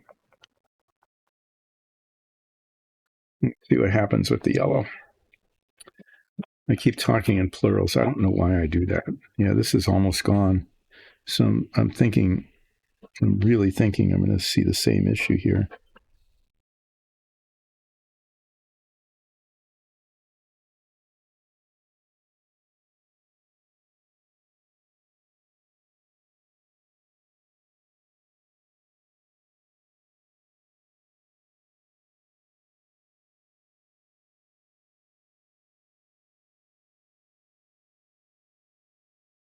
This actually, this yellow is kind of working. Oh, no, there it goes. After it sets for just a bit. See it?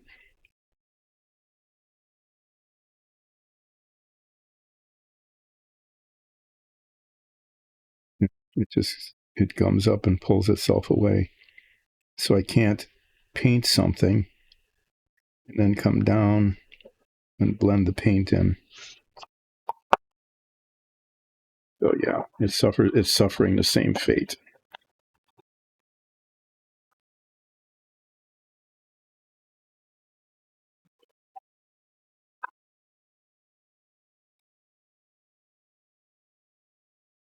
Same effect.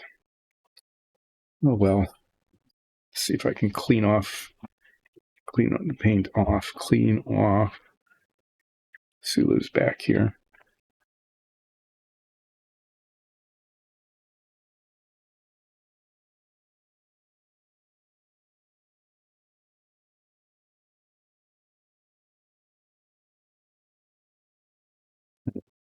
Think of what more I can do today. I could.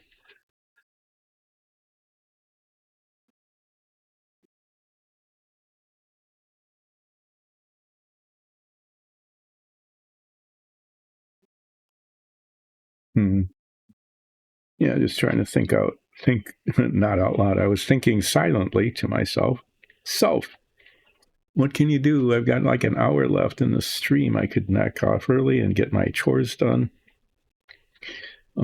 I could put more. I could try to do that. I could put the railing bits on. If I'm really careful, I could probably do that without breaking anything. I could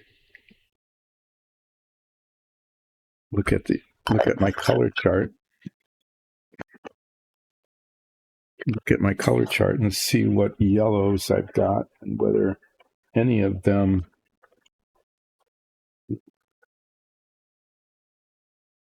This was the yellow I was using. It's just yellow. This is my handy dandy color chart, low budget color chart. You can never tell what color a paint is really going to be by the bottle cap or even paint chips or anything. So I just put some on a piece of paper, let it dry, and then you can see what color they're really going to be.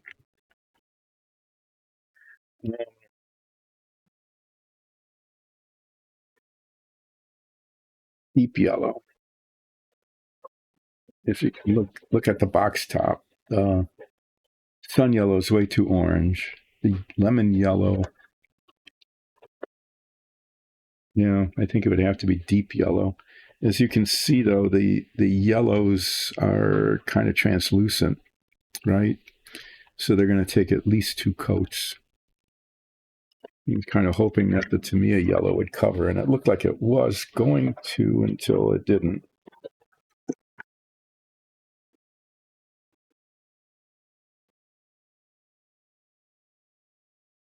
Did I say deep yellow? This one.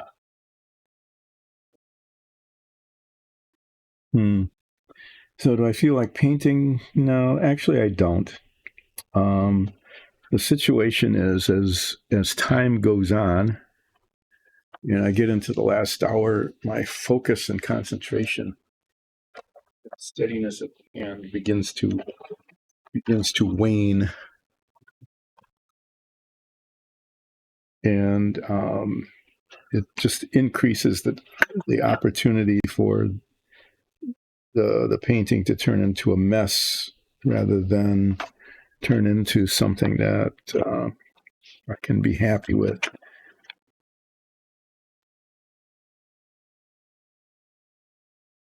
I can tell that's happening by the fact that I'm bumping into stuff.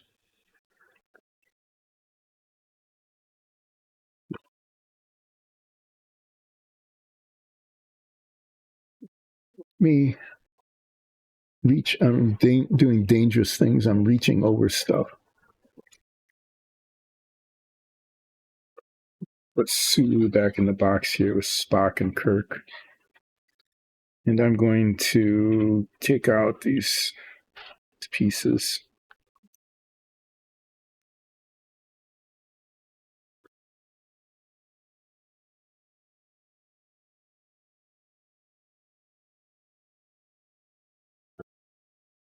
Going to try not to lose them.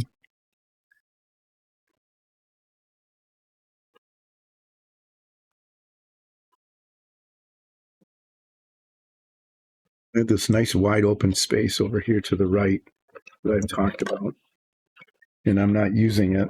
I'm using a space that's not wide open over there that is dangerously located.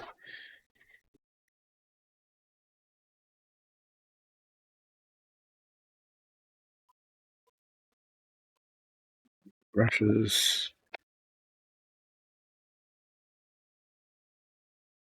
Need this.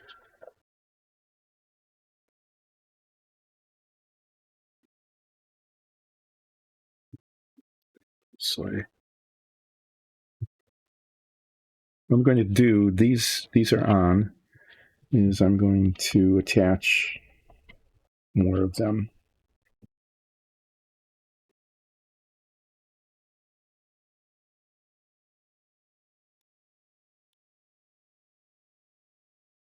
In there, in there, in there.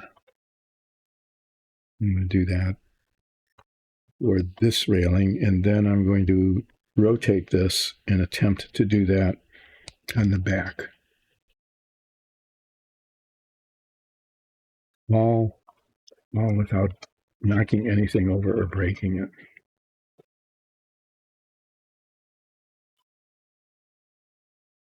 Every time I pick these up, I'm creating the opportunity to drop them. That would be a problem.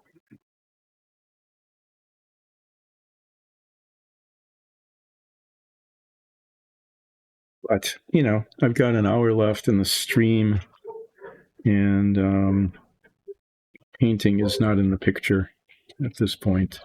But I think I can do this safely.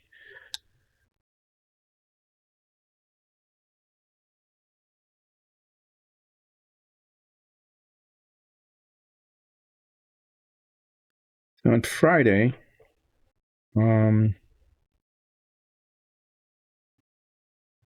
since I don't have the paint I need to work on the figures,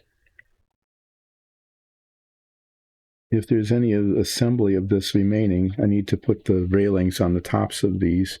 That won't take very long. I guess what I'll be doing Friday is going back to the Lotus Ford. It's been long enough that I don't know if people even remember it anymore. But it was the 1965 Indianapolis winner. I don't have the 1965 Indianapolis winner. That's in the museum in Dearborn, Michigan. But what I do have is a model of it that is actually a reissue of the original model that I built when it first came out in like 1966. This reissue was reissued in the 70s. And I've talked about that a lot. It's coming along okay, but the model itself was just ridiculous. I mean, it just everything is chrome plated, including the driver, which is kind of hilarious. The silver driver figure is really pretty funny. Maybe I'll have a chance to show that to you on Friday if I get back to that. Most of the model was actually the 1964 car. Talked about that. It was the 1964 car that they just repurposed to make it look kind of like the 1965 car.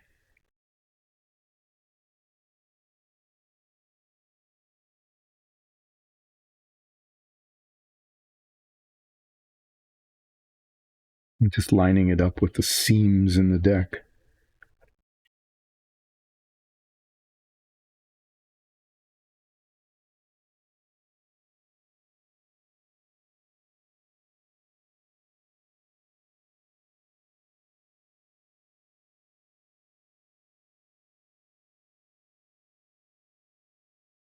Yeah. Okay. Yeah, that's the problem with doing this, is bumping into what's already been done. So I just knocked this totally out of position. It's the contact cement is holding it, but it's not set. And so it, yeah. This might not be the best thing to do. Oh, that didn't grip.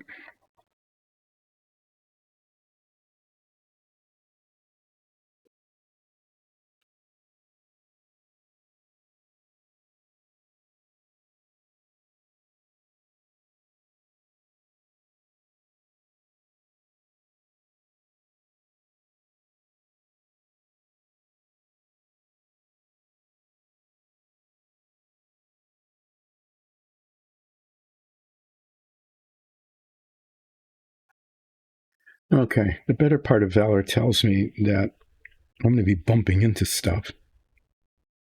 And if I attempt to do the ones back there, it might end in tears.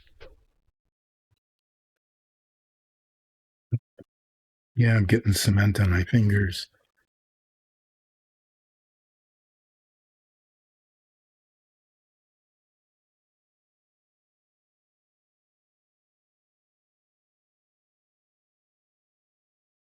On the other hand, I mean, they're holding.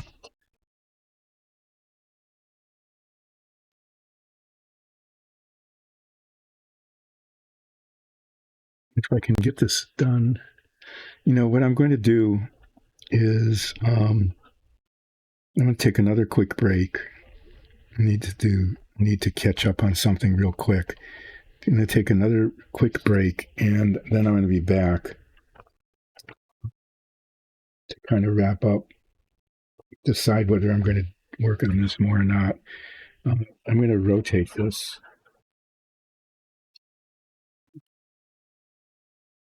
What I'll be doing is I'll be putting them here, here, and here. I think I can do that.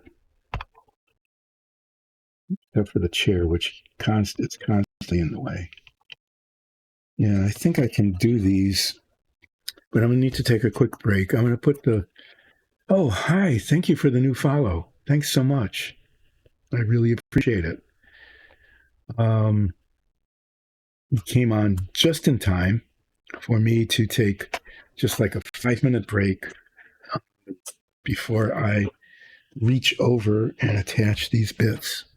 But I need to check on something upstairs because there's something going on that I need to find out about. I'll just put it that way to know what's happening. I'll be right back. I'm going to put the break screen on and I'll be back in like 5 minutes, hopefully.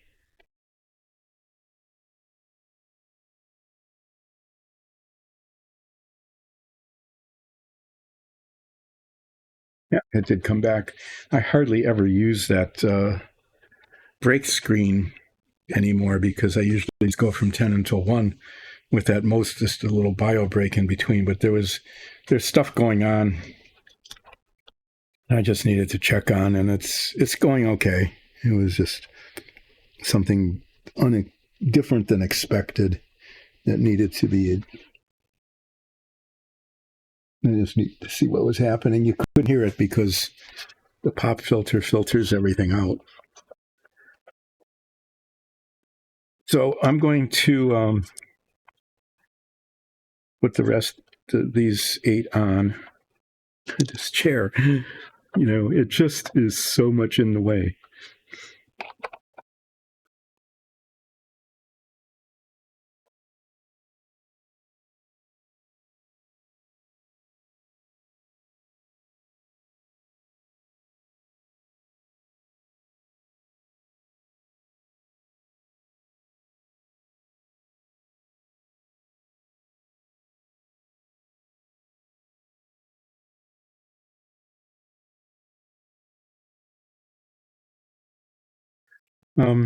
Yeah.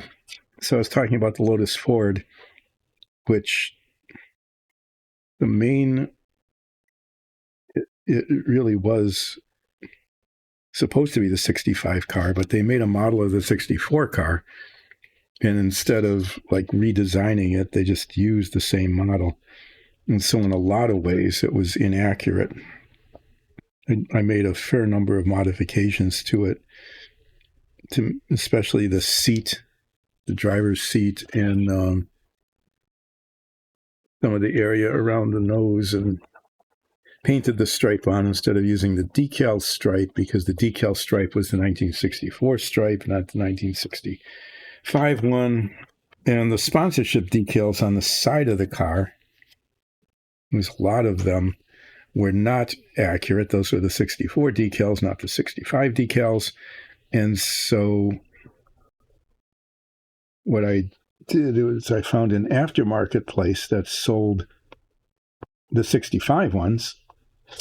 And when I tried to put them on, I thought that they were just one solid decal sheet for the entire side of the car. It turned out that each of the tiny little sponsorship decals, the little ovals and rectangles and things, were in fact separate decals, and the whole thing just disintegrated. I had to pretty much just wipe it off. I mean, I did. I just essentially erased it by wiping it off, and then I had to get a new decal set, and that was delayed because they took the summer off and they weren't issuing any until after September 1st. And then I ordered them on September 1st, and they arrived around the end of September. So I started working on this while I was waiting for the decal set to arrive. And it did arrive, but I was moving along relatively well on this, so I thought I'd finish this. But now I need to go back and finish the Lotus Ford with the decal set that I got, which is going to be a lot of work, a lot of little fiddly stuff. And between now and then, I need to get paint for the figures. Because the paints that I have aren't any good.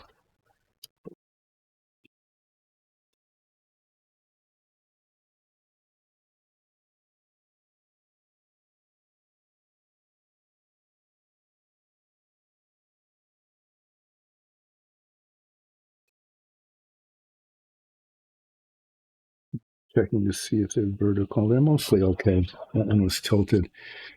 They're not evenly spaced. That is so weird.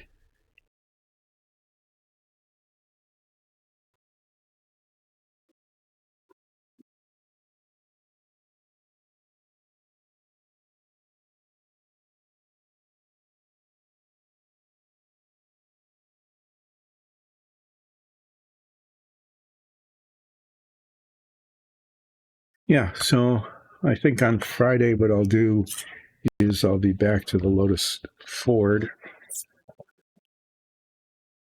because I can't work on the minifigs. I don't call them that. I keep calling them minifigs. They're not minifigs. They're just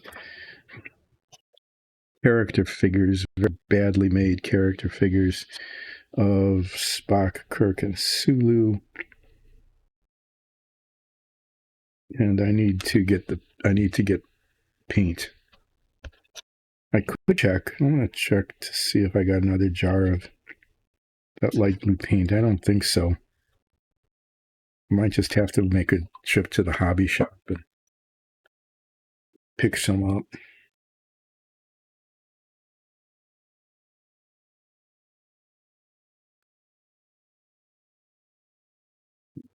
More miles, more expense. So after I'm done sticking these on, during the end of the stream here, I'm going to show, I did this on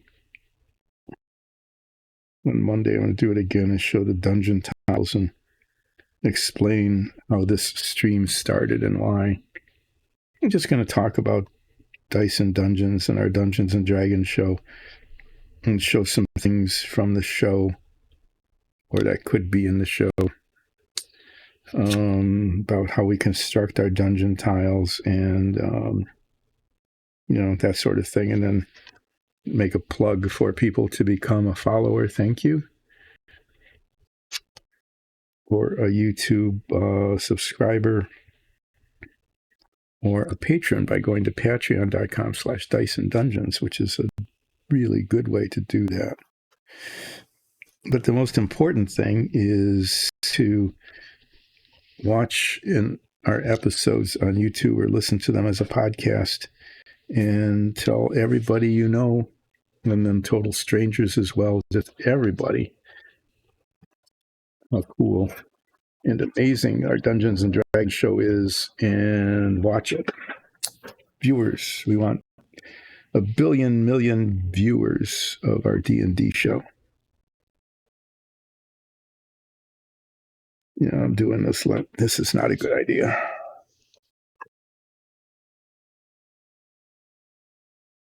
Trying to do it left-handed, definitely not a good idea. I can't really do much left-handed very well at all.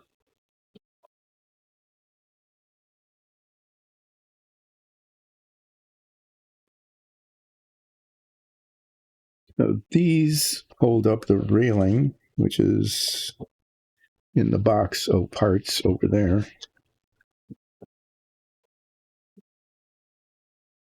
And they need to set and become settled, attached, and contact cement needs to cure.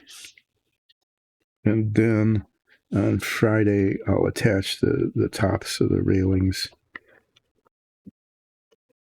And maybe I'll just pull one out and show you how it looks, or how it's, supposed to end up looking.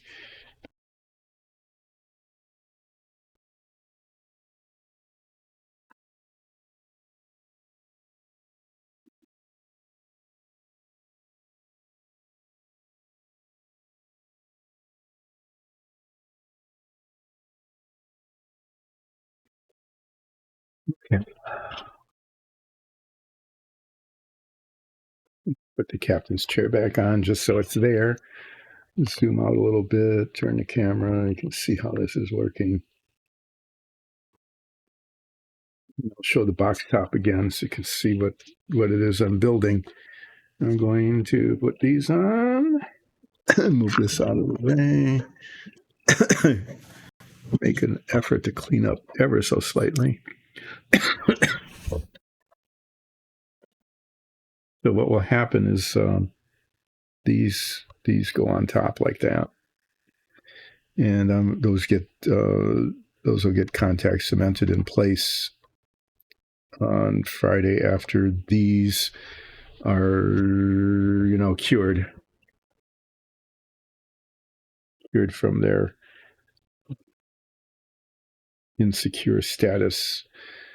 So there, other than putting the tops of the railings on, I declare that I made progress today. I got all of those on, and they're okay.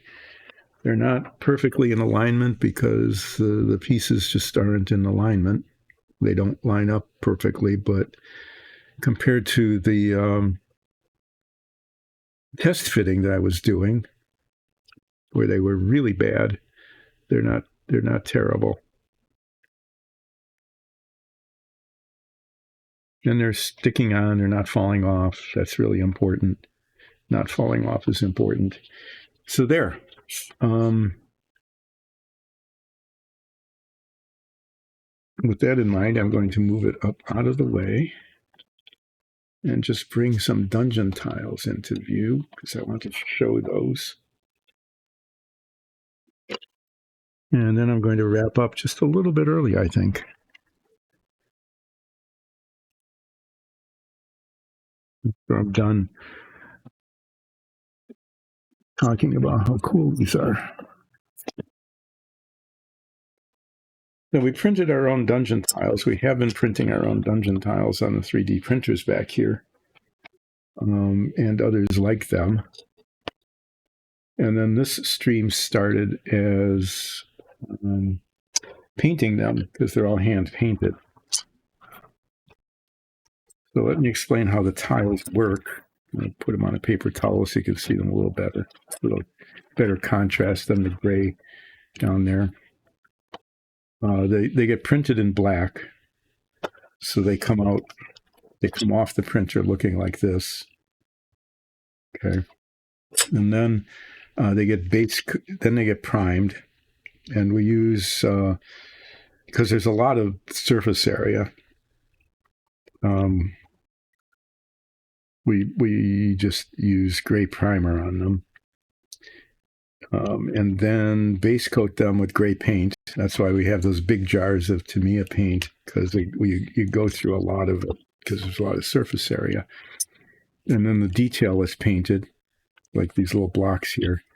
And then they're washed. These are not washed in a darker wash to make them look worn and weathered. Okay, except for the wooden ones. The wooden ones, the process is a little more intricate. They get primed, base coated in a light brown, washed in kind of a reddish brown wash to bring out the wood grain, and then the stucco is painted. So a multi-step process. And this stream, if you look back at some really old YouTubes, you can probably see these very same tiles getting painted. You might have heard the clicking sound, but on the base of each of these, underneath the base, are ball magnets in each corner. And the ball magnets grip onto each other. And they hold on to each other. So, you can get magnetized dungeon tiles, but they are magnetic on the bottom and they stick to a metal pie pan, basically, or baking sheet. These stick to each other. They grab on well enough to hold together during gameplay. They can be taken apart and put together really well. These could also clip together, but the clips don't come apart and go back together that easily. So this is really cool. We have, I don't show you this, but we've got corner tiles, inside and outside corners, rounded corners. You can see some of the sets. There's like a rotating set of pictures underneath me on the stream, but the doors work. It's really cool. Since these were made, our DM, we've gotten a better 3D printer that does more cooler things. Like instead of printing them, turning them over, putting the magnets in, and sticking the base on, the printer prints up to a point, the balls go in, and then the rest of it's printed over it, so that the magnets there's no seam anymore. So there's nothing that can break or come off. They work just the same, okay, except that it's all a solid piece.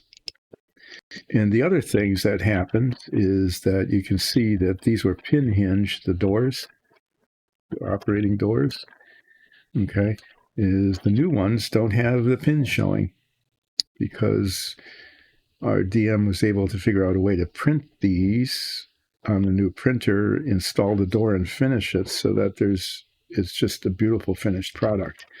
And the other thing, and this is subtle but really kind of important, is that when printing over an open space, a filament printer will leave filaments, okay, like that. And she's figured out how to print these so that the surface underneath the lintel there is just perfect. Okay, there's no overhang, nothing. It's just beautiful. And so, like, this is the latest version of the dungeon tile that incorporates the integrated bottom, no more panels, no more hinge pins showing, and no overhang, no little dangly bits. On the show, that wasn't a real problem because you wouldn't see underneath here. The camera would be focusing down on it. But like if someone wanted really high quality dungeon tiles, that's it. And then there's arched windows like this. There's sigils built into some of the walls these are all hand painted. And if you look on YouTube, you can probably find me painting this. Some of them come with a cauldron that's built in. It's all part of the integrated tile. And you can add like a flame or a gas cloud or a fountain. These can be printed and painted and put in. So that is pretty much how this stream started and really continued, which was the painting of these tiles. And they're pretty amazing. I have to say that they're really amazing tiles. And if you watch our show, you get to see them in action. And it's pretty impressive what can be done with them. The other thing that has happened on this stream, which is a little more D&D and less Star Trek-y. I'm just putting these away from me here, is minifigs get painted.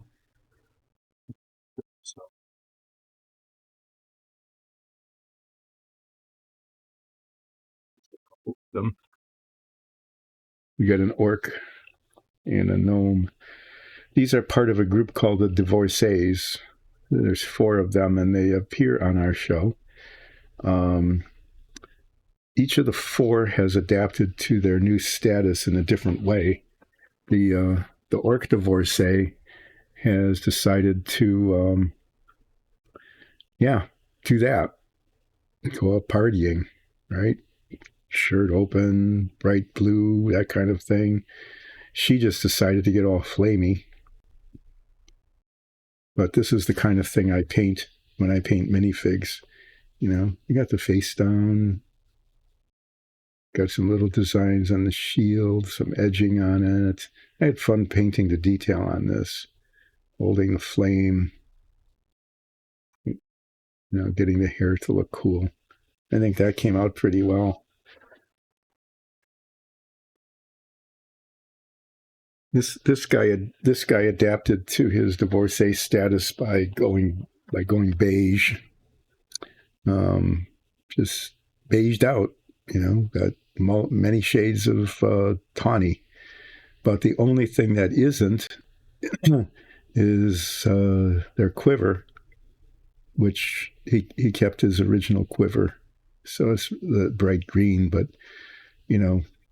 changed the rest of the outfit to match the new mood.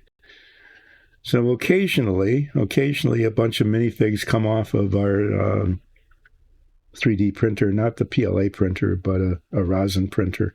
These we printed ourselves. Occasionally a bunch of these come off and then they show up in our show. And so these are some that I painted. And then this guy was finished.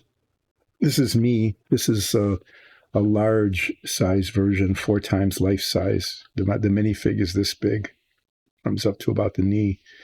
But I got a maxi sized figure of my character, Olseth Ralph, a Furbog fighter,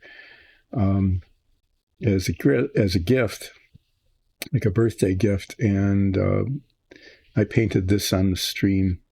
And if you want to see how this got painted, you can go back and look. And I think it came out okay. Okay, I had fun.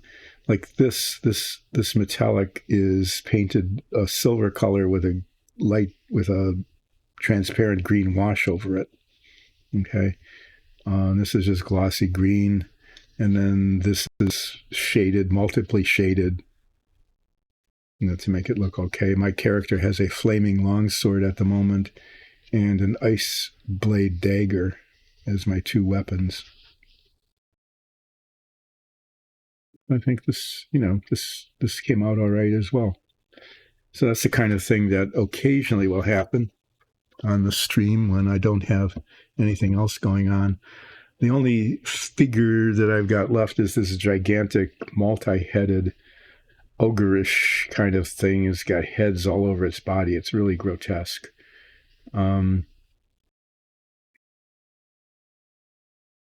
Someday I might paint this if there's nothing else going on. So that's Dyson Dungeons and how the stream got started and why it got started with the dungeon tiles and the minifigs. And in between, I've been working on models because our DM said keep the stream going and you like to build models, and so I am. So I did a submarine. I did an Apollo stack, which is essentially done. I need to put 2 decals on. I don't know why I haven't done that. It's just adding 2 decals to the command module, which I could do now, but I'm not going to because it's way over there in a box and I have to find it and bring it out. I did the Savoya. That came out really nicely. I'm working on the Lotus Ford, which you'll probably see again on Friday. I'm going to bring that out and think about putting the decals on that for sponsorships. And then this is essentially done, except for the figures, which are waiting for paint because I don't have it. Yeah, so sometime this fall, I'll have completed this and the Lotus Ford, and I'll be moving on to another model. And I've got a whole bunch of alternatives. I think though I'm sort of settling on an X-15 rocket plane. That was an amazing thing that happened when I was a kid in the 1960s.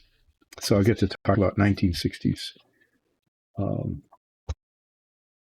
flight development, aircraft development. Yeah.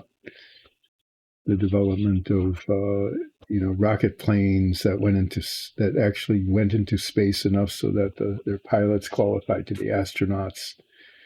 The SR-71.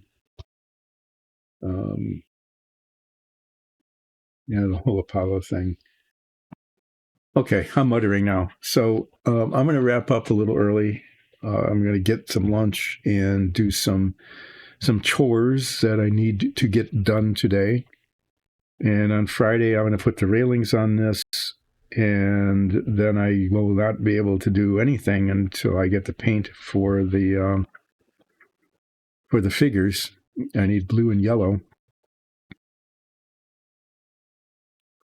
And maybe this yellow might work, but I'll still need blue because the blue that I have just, unless between now and Friday, I'll test it again. The thinning of it managed to fix it. Unless that happened, I'm going to have to get something different for Spock's shirt. So that's that. I appreciate you joining in today. Thanks for the new follow. I really appreciate it. We would like viewers for this, but especially for our D&D show. Please consider joining in on that. And I'm going to call it a day. And I'll see you Friday at more or less 10 o'clock when I'll finish this. I'm looking around. I'm trying to find a place to put it. Yeah, and then I'm going to put it somewhere and cover it in paper towels. I don't think I have a box for it. Maybe I'll look for a box. I might be able to find a box that I can put it in. Otherwise, it's pretty much finished. So thanks, everybody. I will be back on Friday and wrapping this up and complaining about my lack of paint for the figures. If this yellow works, I'll be able to do Scotty and Kirk. Not Scotty, Sulu and Kirk. Maybe I'll be able to paint those.